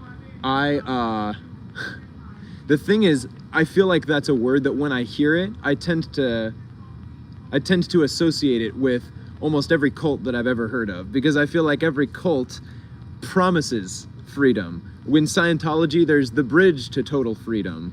In MLMs, multi-level marketing, pyramid schemes, there's financial freedom. You can have financial freedom. And so I feel like when at the United States of America, I've expressed some of my disagreements with the ways that the US government operates. I think that the US government tends to pride itself on freedom. But when you talk about things like economic freedom, when unchecked power for capitalists, that has a completely different meaning than just individual personal liberty to be able to live the life that you want to live.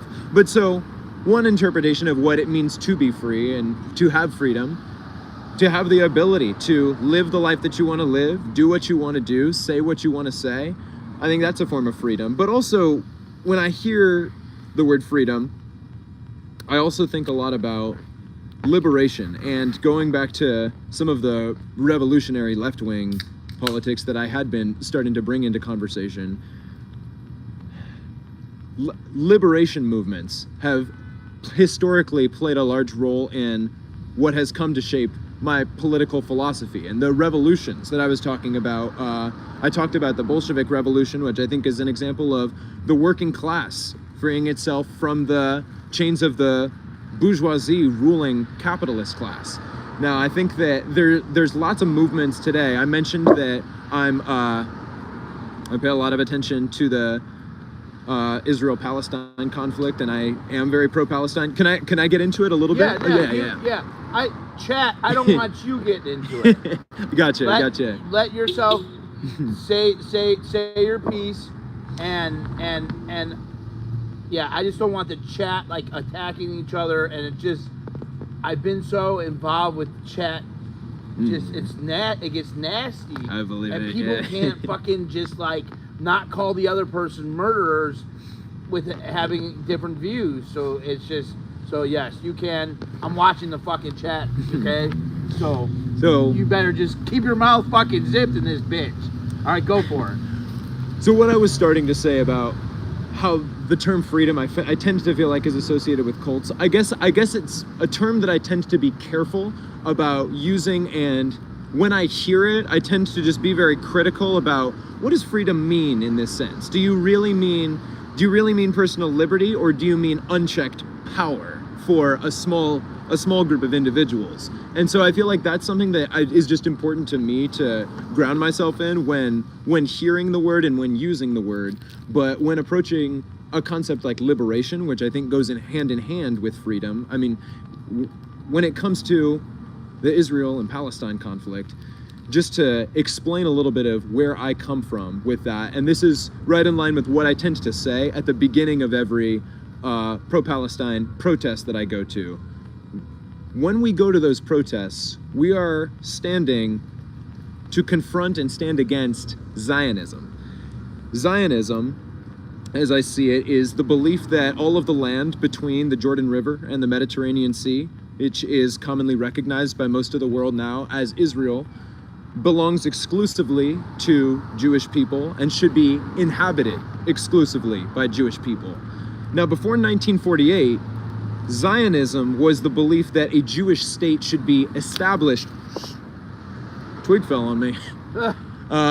Little jumpy. Before 1948, Zionism was the belief that a Jewish state should be established in Palestine, where Palestine was predominantly Arab. Well, in 1948, the Nakba happened. That's N-A-K-B-A, which is catastrophe in Arabic. And that's when many Palestinians were forcibly removed from their homes and confined to places like the Gaza Strip and the West Bank. And the state of Israel was formally established to achieve the goals of Zionism. But the goals of Zionism, establishing an exclusively Jewish state in that land between the Jordan River and the Mediterranean Sea, cannot be achieved without the forced relocation of the Palestinian people, the mass imprisonment of the Palestinian people, or the mass execution of the Palestinian people. In other words, the goals of Zionism cannot be achieved without genocide. So you can't drop bombs. Can you drop bombs on hospitals to bring freedom? I would say no to that question. Okay. And there's rumors that you have said the words from sea to shining sea. Or from the river to the sea. Oh, wait a minute. Yeah, different one. From sea to shining sea, Yeah, that's American. Yeah, okay, sorry. I get those confused sometimes. When you say those words, does that mean that you want to kill everybody? No. So from the river to the sea, Palestine will be free is a chant that you'll hear a lot at the pro-Palestine protests that I go to. And to me, what it means, it's a call for decolonization. Saying Palestine will be free means that, once again, it will be a land where everybody has equal rights. Because right now, that is not the case. Right now, being a Zionist state, it is a state that serves and caters to people who are Jewish, people of Jewish descent. Now, it is, I know that when I talk about this, I do tend to receive accusations of anti-Semitism, and there was actually recently a bill that came through the House of Representatives which explicitly stated anti-Zionism is anti-Semitism, and it passed the House of Representatives. I think that's very shameful. I was very disappointed to see that passed the House of Representatives, but I would completely reject the notion that anti-Zionism is anti-Semitism. I think that Zionism is a philosophy, the goals of which cannot be achieved without genocide. And Zionism cannot be equated with Judaism. I know that the Jewish people historically have faced horrible oppression. And I think that peace and security for Jewish people is something that I completely support. But the establishment of an exclusively Jewish state at the expense of the lives of the native Arabs is something that I do not support. And that's how I would differentiate between Zionism and Judaism to explain why anti-Zionism is not anti-Semitism. So in saying from the river to the sea, Palestine will be free, what I mean is it's a yearning for a return to what that land was before 1948, which was a multicultural, multi-ethnic, secular state where the law of the land did not cater to people of one race over another. And going back to the question about freedom, it's that free is in the word, free is in the phrase. From the river to the sea, Palestine will be free. For free Palestine, you'll hear a lot at the protests too. That's another example of liberation or freedom. And you'll often hear people at these protests say, we're not free. None of us are free until we're all free. And your activism should be intersectional. You should be able to recognize the ways that these different powers, these capitalism, colonialism, Zionism, the ways that all of them intersect and work in conjunction with one another. Hello. Understanding the ways that they all work in conjunction with one another, and the way that and the importance of working toward collective liberation. I feel like when I hear the word freedom, and what does freedom mean to me? Hello. Never a dull day in LA. When I hear what does freedom mean to you, my first instinct is to just be careful about my use of the term and my interpretation of the term when others use it, because it can be used in with very different connotations by different groups, and it can be absolutely used to mislead. However, collective liberation for oppressed, marginalized, colonized people around the world is something that is very important to me, and so that's something that is important to me when I think about what does freedom mean. Working toward collective liberation for marginalized, oppressed people all around the world, not just in Palestine, but anywhere that apartheid conditions or any of that kind of systemic inequity has existed. It was kind of a long answer to a fairly simple question. I got all sorts of people getting on 24-hour timeouts. They missed the part of not fucking talking about it. But you guys will figure it out. I'm not mad at you. You're just... Ooh, that was not... I didn't mean to hide you. Hold on. Unhide user. Hold on, let me regulate the chat real quick. Yeah, take your time. It was simple. There was simple fucking rules. And some of you can't. Foxy! And that's okay. Hey, Foxy. Hello. Oh. I'm not judging any of you. Some just don't want to follow the rules, and that's okay. Hi, Foxy. Or you just get 24-hour timeouts, and you won't be part of the questioning with him. Some of you I let slide a little bit, but and I like a lot of you guys too. So just, it's all right. All right, hide user on channel. I don't even care what side you're on either. That's what's so fucking great about it. Like, I'm totally fucking just, yeah. I made a fucking rule and you didn't listen to my rule, and that's all you had to do. I want to answer this question. Yeah. They said, what does the Palestinian talk have to do with Scientology? And I want to make a couple statements on that one. First, a lot of activists aren't single subject activists. They're activists in many different levels. And so you might want these one subject activists that only do exactly what you want to do. But in the real fucking world, not in Scientology, where we're allowed to have different views and different beliefs and everything, we are capable right now we're at Blue Building. of protesting other ideas and beliefs or other things, and coming together over here and having conversation about it, right? Totally. And we're in front of Scientology, so right now we're trolling Scientology by having an ability to have conversations with people who don't agree with us. And so that's, it's really, I don't understand why people can't just go with the fucking flow. It's just like, I don't like what you're talking about, so I'm gonna be like a little bitch ass fucker. Sorry, I don't mean to be yelling at you, chat. All right. So I think I am gonna head over there. we're on for chat questions. Some of you guys can't ask chat questions because you couldn't shut up. You might have been able to ask a good question to get him going. And all right. I don't care about the fucking dog on the leash or off the leash. You're on a 24-hour timeout. Fucking, I don't give a fuck. It's not my dog. It's not. I don't give a fuck. You're not dictating my chat of leash laws and anti-leash laws. Stop fucking feeding your dog fucking pesticides and deworming your dog so that you stop fucking killing the dung beetles, okay? just have to say, which Foxy, okay, you're going to get a 24-hour too. Fuck it, man. This is not about the goddamn fucking dog. Okay? 24, I'm just, a lot of you getting 24-hour ban tonight. Hold on, sorry. Someone checking the old dude walking by. Okay. Legal question. Does Jacob have any insight thoughts around if Francois Coster, owner of La Poubelle, actually intimidated witnesses during the Danny Masterson trial? What evidence exists?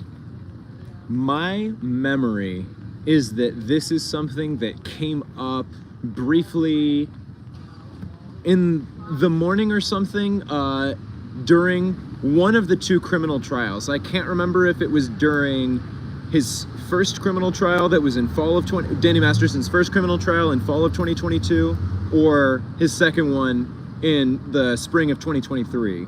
But my memory is that it was brought up either one of the Jane Does themselves or the prosecuting attorneys brought it up to the judge at the beginning of court, and it might have even been before the court was officially on the record, like the judge was in the room, but I can't remember those details for certain either. I can dig a little bit because I remember that during both trials, Tony Ortega was writing up detailed reports of what was happening each day, and Aaron Smith Levin was doing detailed videos about what was happening each day. So if I dig back a little bit, I might be able to find when it was that came up. But off the top of my head, I can't remember. But it's a good question, because it is good to be able to point to when was that, when did that actually come up? Yeah. Going right down to the facts. Has any of your opinions changed or views changed since you started protesting? Have any of my views changed? Well, one thing that was kind of interesting at the protest that we attended in front of the Shrine Auditorium, which is when I met Jessica and Streets, there were some people there who were independent Scientologists, and so they were protesting against Miscavige and against Miscavige's speech, but they were holding a sign that said, I think it was reformscientology.com or reformscientology.org, and kind of like what you were just saying about how we can all come together here and we don't have to agree on everything outside of this issue, but as far as accountability and justice for victims of Scientology, protesting against Scientology, all of this, we can see eye to eye and be in solidarity with each other on this. It was an interesting moment to actually interact with people who have left the Church of Scientology and are no longer paying members, who pay the organization and are involved in the organization, but they do still believe. And I do realize that that's something that a lot of people who leave Scientology go through. They usually don't go from being full-fledged Sea Org members who are Scientologists to their core to leaving and starting completely over the next day. It's always a gradual process of leaving a little bit at a time. And so seeing, it was just a reminder seeing them there that the beef that we have is not with people who believe in Scientology. It's with those who are abusing power and getting away from abuse being covered up, getting away with abuse. That's what we're protesting against. So I feel like, as far as if I've learned anything new, I mean, I guess I could say I've just gained a little bit of street smarts to some extent as far as what it's like to be out here, and definitely learning about what swatting can look like. And that was not really something, swatting, that I was familiar with anybody in my life happening to, because I hadn't been hanging out with a group of people who was regularly live streaming their location to a large audience at any given time. That's been somewhat scary to witness. I know I'm talking to you and you've experienced it more than anybody else here, but even me, I remember there was just one time that I thought I had a little bit of a swatting scare for a moment when I was here with Zachary and Streets was doing cop watching somewhere else in LA, and he was listening to the police scanner, and he heard the cops talking about a suspect being at the Church of outside the Church of Scientology in a red jacket, well, I was wearing a red jacket, and then I was starting to get nervous, and I was turning to Tao and Zach and thinking, okay, can you hold my phone? Okay, can I put my jacket in your car? Okay, and my mind kind of went into, what do we need to do to prepare for this? I knew that this was a possibility, but now it might be a reality.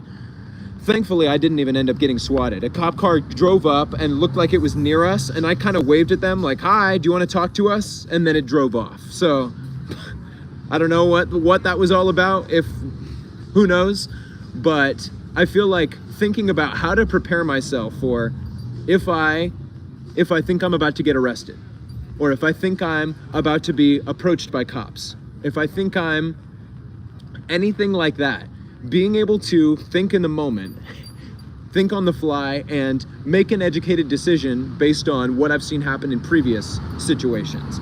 I mean, I think going to visit you in jail actually was a very informative experience for me. I know it was not a fun experience for you to be in jail. I'm not meaning to make it sound like that was a good thing that happened. No. But you learn, you coming into jail, I don't think you understand how much that meant to me. Just like, I was like, who's here visiting me? And then it was you. I was like, Jacob, like, why is he, like, yeah, you weren't, I wasn't expecting you, but it was such a nice thing to just kind of hear someone just kind of taking notes and like was there to like transcribe what was happening in jail to tell everybody else.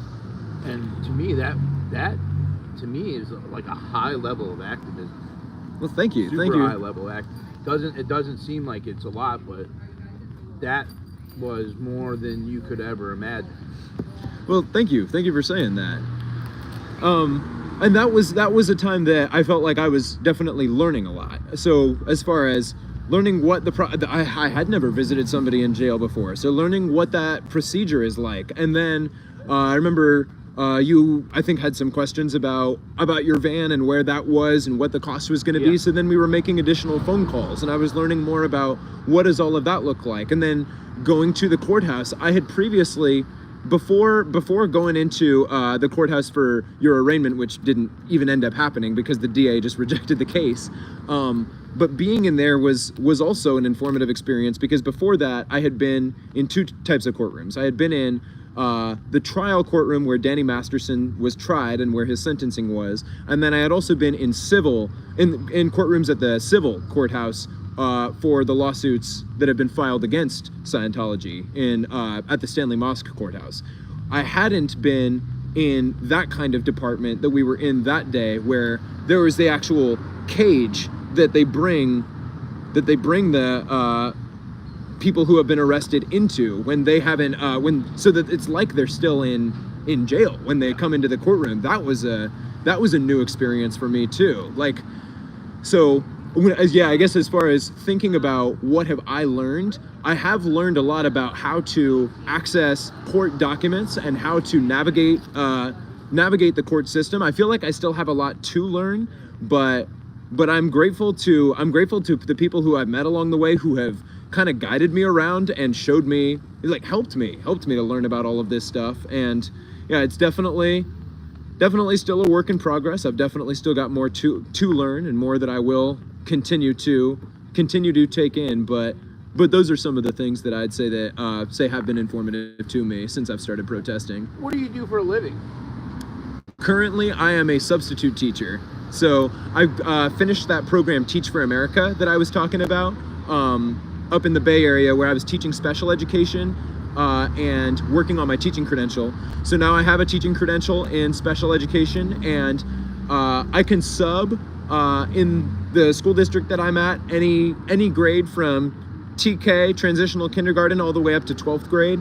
If I were to take on a long-term sub position, it would have to be special ed. But yeah, I do it all. I've subbed elementary school, middle school, and high school, and I like the setup that I've got right now, being a sub, because I can really pick my own schedule, and that's made it really easy over these past several months for me to attend court hearings, because I don't have to ask for time off. I just have to not take a job that day if I've got something else to do, which is really cool.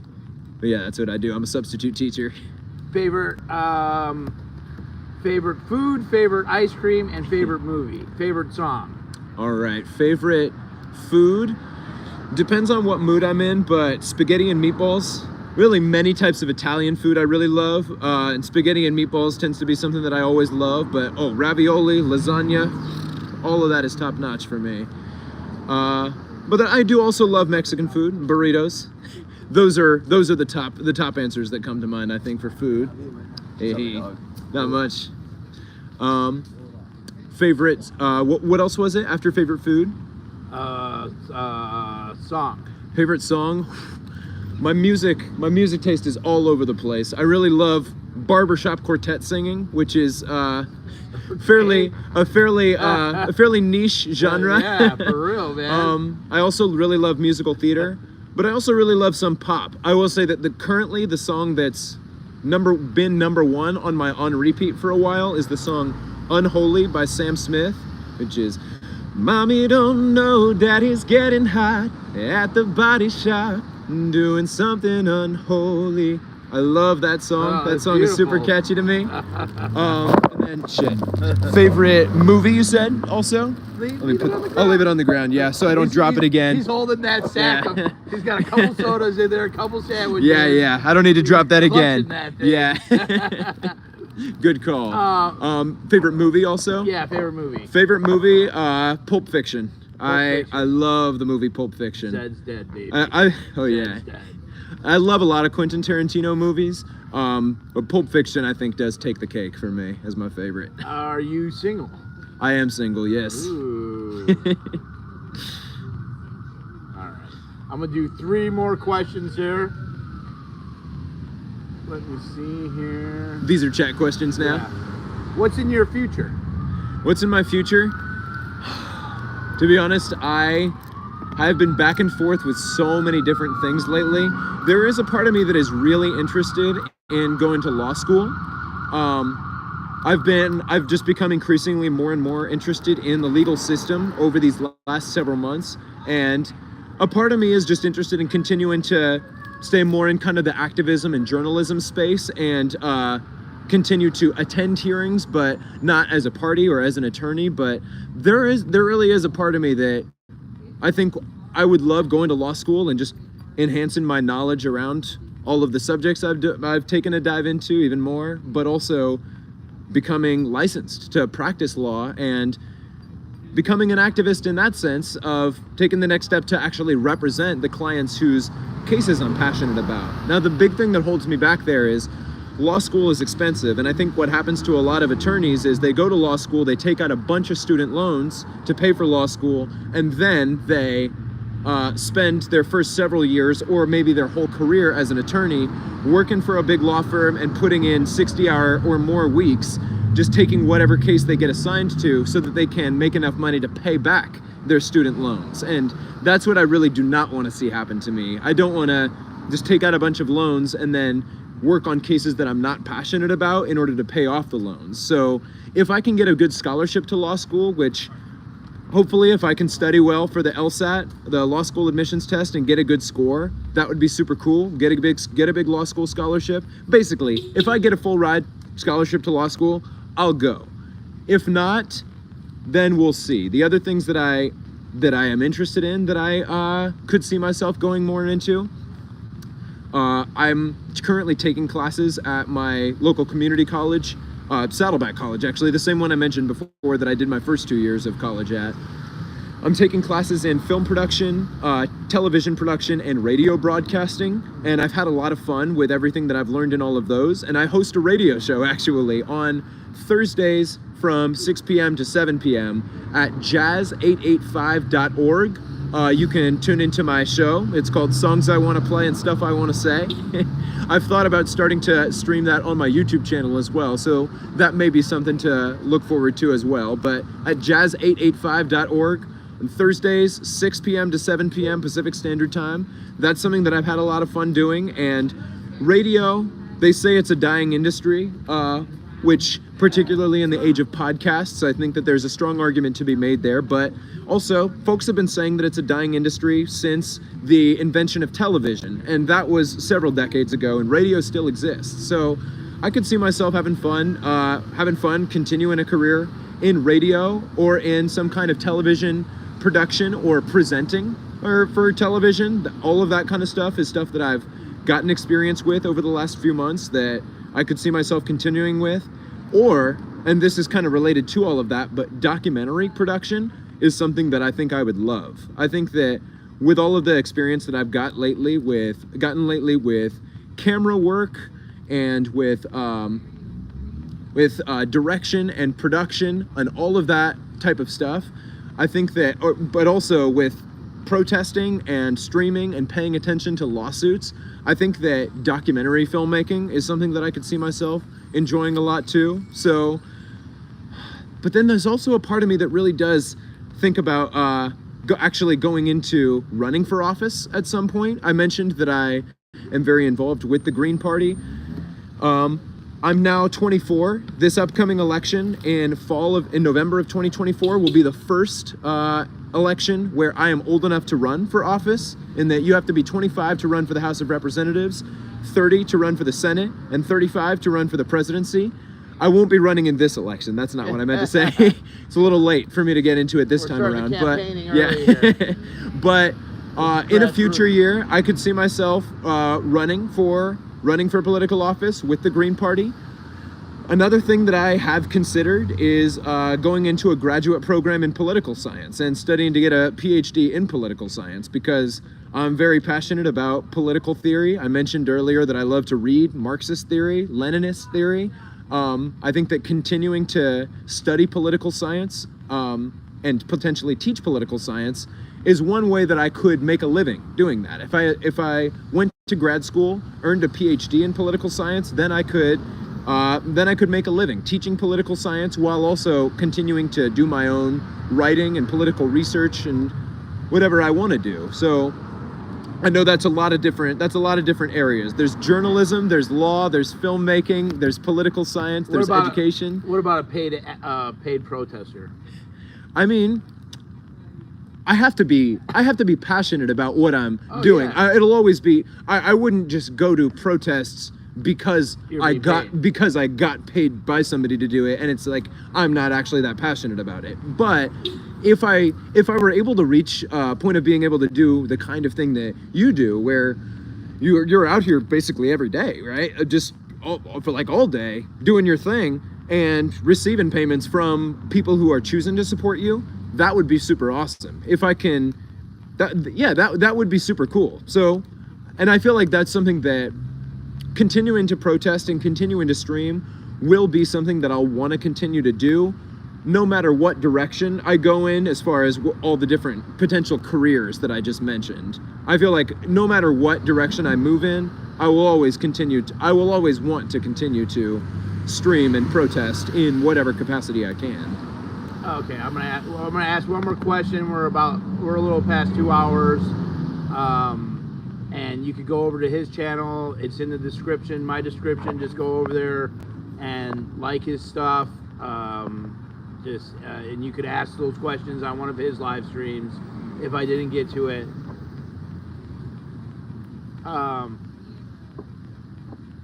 The question is, if there's one thing in Scientology that you could change to help the protesters infiltrate it, what would it be? I thought it was an odd question, but it's an interesting question. Yeah, it's an interesting question. So the first thing that I'll say in response to that is, before any of this streaming started, and I actually haven't really talked about this publicly since I've started streaming, but I did kind of infiltrate Scientology a handful of times by using a fake name and going in and pretending that I was interested. And one of the most eventful times was when I was, this was New Year's, shortly after New Year's of 2022. So yes, right after New Year's Day of 2022, many Scientologists, Miscavige gave a speech in Clearwater, Florida, which was taped, and then that tape was sent to all of the orgs, and they showed it a few weeks after New Year's. So a few weeks after New Year's, early 2022, I was living in San Jose, and I went to the Stevens Creek org the night that I knew that they were going to be showing Miscavige's speech. And actually, the reason that I knew about that is because the church, posted about it on their Facebook page. So what I did is I walked in and just pretended to be somebody off the street, and I was kind of like, hi, I saw an event on Facebook that there's like an event, all are welcome, we're gonna watch a speech. And they were like, oh yeah. And I was like, so is it like you have to be a member to see it? Or they were like, oh, well, I mean, most of the people will be members, but hey, if you're interested, basically, this was not an event that they were expecting any non-members to be let into. So I kind of, hey, Laura. What do you mean? I don't know what you're talking about.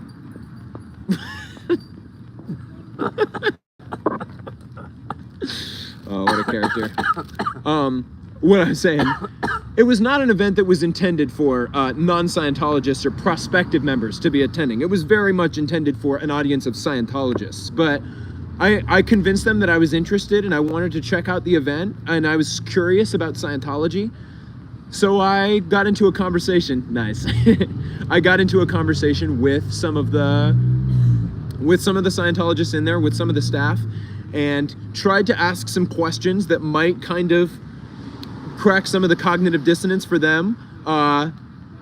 Don't know that I had much luck there. I think that they were all pretty hardcore in, but I got to see part of the speech, which was certainly interesting. And eventually, after I walked out of the speech and was talking to some of the staff that were outside, they came to realize pretty quickly, okay, this guy has done his research and he's not interested in joining Scientology.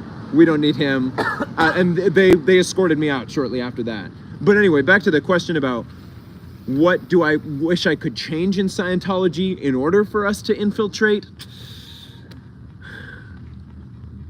I mean, if their doors were really open to the public like they said they were, that would be the thing that would be great. But I mean, as far as us trying to sneak in or something, I don't know that these days, now that they know my name and now that I am very public and on the record with my YouTube channel, I don't know that my approach would be continuing to try to actually infiltrate and get inside, especially after having been asked to leave and asked to leave the property. I don't think that that's necessarily going to be the most productive route at this stage in the game for us. Now, if you're new to this movement and you have never gone into a Church of Scientology before, never protested anything like that, then hey, no reason you can't try. Go into the church and see if, oh, I'm curious about the church. Could I get an introductory course? Oh, could I take some pictures? Could I film what I'm seeing here? They wouldn't let me do that now that I'm on their radar. And they wouldn't let most of us who are public and out here protesting publicly.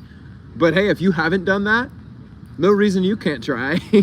And I think be responsible. Don't be going in there and being destructive or anything like that. But if you want to try to see what luck you have, walking inside and doing some filming while you're inside, until they tell you to leave, it says all are welcome on the signs outside. You got one free trespass. That's right. Final words. Yeah, final words. Final thought. You're gonna have it. When you end it, I'm ending the stream. Sounds good. Thank you for everyone coming in here. I might have blocked one person from the channel. Everyone else got 24-hour bans. You guys will be fine. Jacob got everyone all up in their fucking panties today, so thank you, Jacob. I appreciate that. Anytime. Everybody else, you guys will be fine. You'll be back in 24 hours. I'll be streaming on the other channel too, so it's not that big of a fucking deal. Okay, so go ahead. Give us your final thoughts, Jacob. Final thoughts.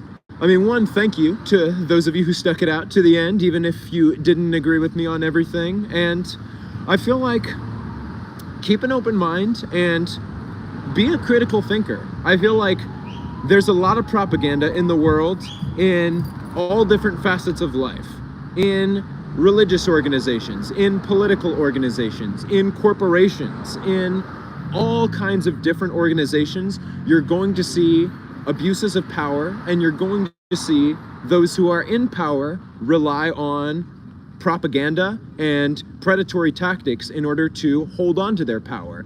Predatory tactics in order to keep their victims silent, and propaganda in order to keep people believing that they're not predatory figures. And do your research. I would say don't ever take one source at face value, and that includes me. I don't expect people to listen to me and listen to my perspective about the issues that I brought up and immediately adopt all of my positions, but I would encourage people to continue to read, continue to seek out information, continue to seek out multiple sources of information, because seeking out multiple sources of information, even if you disagree with some of them, especially if you disagree with some of them, will help you to get more in touch with your own biases, and it'll help you to develop your own media literacy skills and your ability to identify bias. And I think that is really important when developing any kind of political consciousness or developing a strong stance on any activist issue, whatever it may be. Being able to critically read and think critically and identify propaganda and identify bias.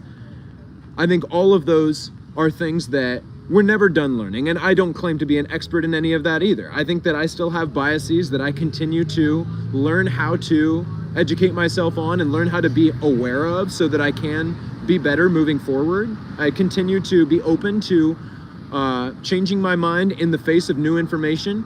And really, I think that everything that I'm saying kind of can be summed up in be a lifelong learner, and don't have the mindset of, oh, I already went to college, I learned everything I need to know, I don't need to keep learning. You should keep an open mind. You should be willing to continue to learn more and continue to potentially change your perspective in the face of new information. But those are some of my closing thoughts, closing advice.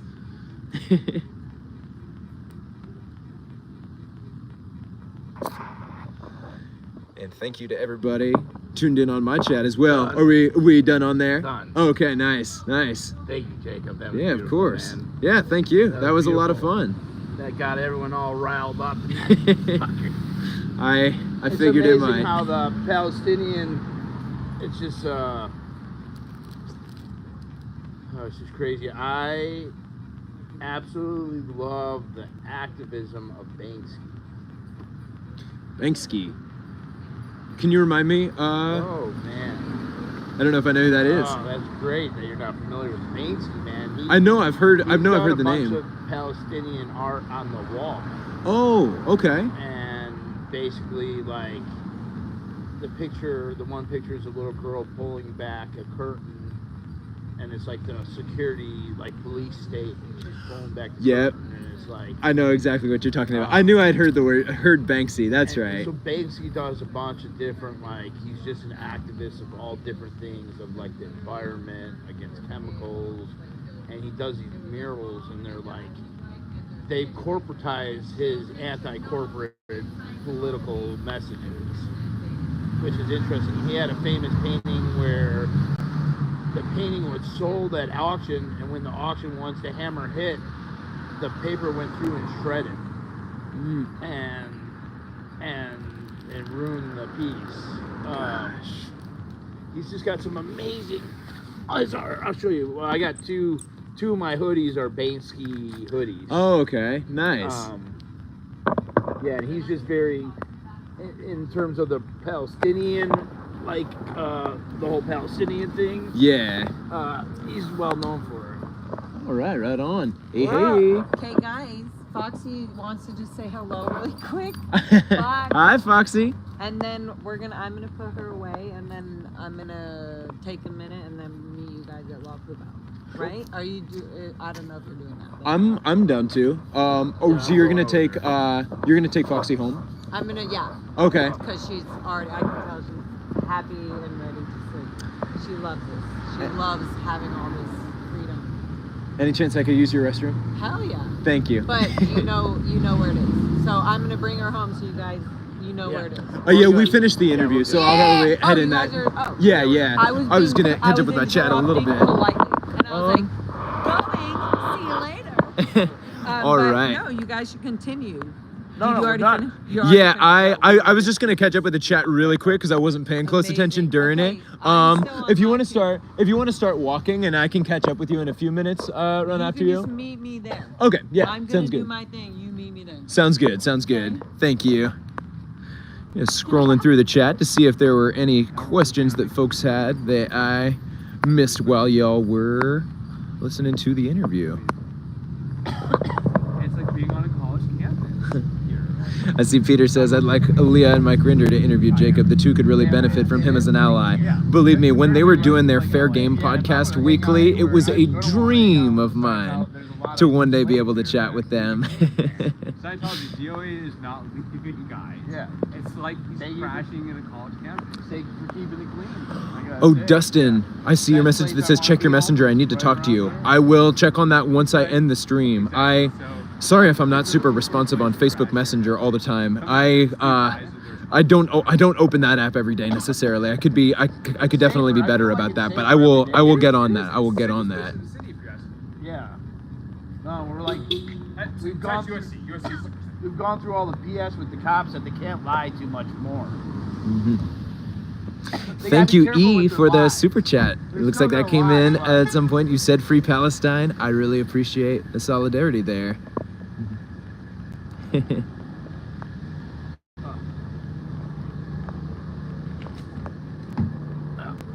First off, I need a hoodie. He ain't going nowhere, folks. Scientology, we are hard out. It's like, oh, say if you're watching. I see Max Smith said, did he graduate college? Yes. I mentioned this closer to the start of the interview, but I have a bachelor's degree in with a major in English and a minor in film and television from UCLA. Move over to my night house. Riots in the streets of LA. I see so many levels asks question, how do you guys feel about yesterday's Supreme Court ruling covering 3 states, including Texas, that severely restricts the right to protest? I have to be honest, I'm not up to date on the details of that, so I'll check on that. Are you looking to get this clip pickles up this chair? I was just trying to get out of Oh, gotcha. First and foremost, Not leaving. Yeah, I'm gonna go grab one from my car pretty quick too. It's not leaving. And if you come out here, you might even get some LED? bomb-ass food going. Oh, you got an LED light? Oh man. Oh, heck yeah. Dude, like, I got a LED platform. Round 2, baby. It's on. Look at that. It's on. It's That is good. awesome. It's good. Very cool. Okay, Mr. Harkey's over here. That's right. Just catching up with the chat that I haven't been paying super close attention to over the last few hours to see if I missed anything that I wanted to find, wanted to respond to. He ain't going nowhere, folks. That's right. I ain't going nowhere. It's like being in college. And thank you, Senators of Food. This is delicious. I will have energy for the entire rest of the night. I'll have to tell. Because we're gonna crush it. We're gonna crush it like a bug. Oh, Jenna, I see your chat that came in a little while ago. You said I sent food for you guys. Should be there in 20. Thank you again so much. The truth is, I haven't really gotten to start eating it yet because I've been talking, but I will be ending this stream momentarily. Get some food. Gotta eat, Jacob. Yes, I do. Can't just protest. A well-fed squirrel is a protesting squirrel. So, we're always grateful for anybody who shows us love. And apparently I'm adorable.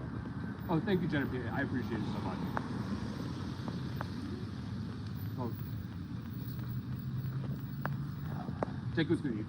I'm telling you. Oh, Apostate Alex was in here. That's super cool. Apostate Alex, I really admire all that you do. That is super cool to see that you came in here. I don't know if you're still in here, but whether or not you're still here, thanks for tuning in. Are you fanboying over there? Yeah, Apostate Alex came into the chat. I just realized. Oh, were you talking to me or somebody else? No, I'm talking to you. Yeah, Is Apostate Alex was in here. He's fanboying? He's one of the basically the lead protester and activist against Scientology in England. He pays so much attention to everything that's happening over there, Nice.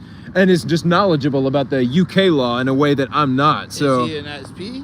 oh, yeah, he's an ex-Scientologist, and he's got a YouTube channel that's Apostate Alex. And yeah, I didn't realize he was in here, but that was super cool to see. Hammer's coming down. Squirrels moving. Dude, I love hammock life. Yeah, that looked Camping, comfortable. like backpacking, hammocking for a couple days. Uh-huh. Is so like, I don't know. Do you go backpacking much? I haven't in a couple years. He's not- but Okay. I have. And I'll hammock overnight. Like I Oh, don't- really? Like sleep? Oh, dang. I don't know if I could do that. Well, Oh, actually, that would dude, be... It's awesome, man. Hammocking, you're like in a little cocoon, especially if Scientology it's a little cold. You got a nice I've been, sleeping bag, stuff right in there. and yeah. They didn't like me Nice. responding. I might have to do that at some time. Is Aja Oh here? yeah, dude, hammock camping. I got opinions too. Have you been to Deep Creek Hot Springs? No, where's Oh, that? You gotta go to Deep Creek, man. Where is it? It's north of San Bernardino. Oh, okay. What is that? The 10 up there? I don't know the roads too well Oh, out sure. here. Yeah, I might have to look into that because that sounds like fun. And I have a friend group that loves to camp, so might Yeah. have to bring that to their attention. You have to do the Deep Creek during the. This is why I lost the other strand. Do it during a full moon too. Hmm. Nerd report. So Nerd you go report. down to the hot Some springs. baby Colombian. Like, That sounds like fun.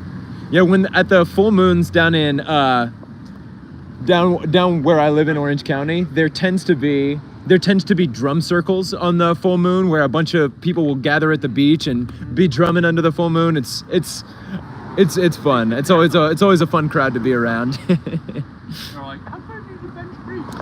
And thank you to all of you in the chat who are giving kind words about your thoughts on the interview. I appreciate all of you tuning in and sharing your perspective. And I see some folks. Nerd report. Oh, is Nerd Report here too? Oh, right on. There he is. I love them. Maybe saying hey to some more folks in just a moment, but what's really becoming awesome about the blue building is just the endless flow of I know. activists here. And there have even been times that it's kept me from leaving because I can remember times that like I've said, all right, I think I'm gonna go ahead and head home now. Bye guys. And then like 2 more people come, and then I chat with them, and then 2 more people come, and I just It's a community. It's yeah. really cool. No, totally. I do see there are some folks in here chatting about Mike Rinder. He is like I said, somebody who I admire a lot. He's done a lot of great stuff with Leah Remini to expose the Church of Scientology. He's written a great book sharing his story. I would love to chat with him. We'll see if that happens one day. Hey, Aja. Hi. How are you? All right. In the meantime, I'm good. We just had an interview. Now I'm about to wrap up, actually, I think. Hey, how's it going? All right. In the meantime, I'm going to end the stream, eat my food, use the restroom, and maybe I'll be at La Poubelle later tonight. But thank you again to everybody who tuned in. Stay safe, and I will talk to you all very soon.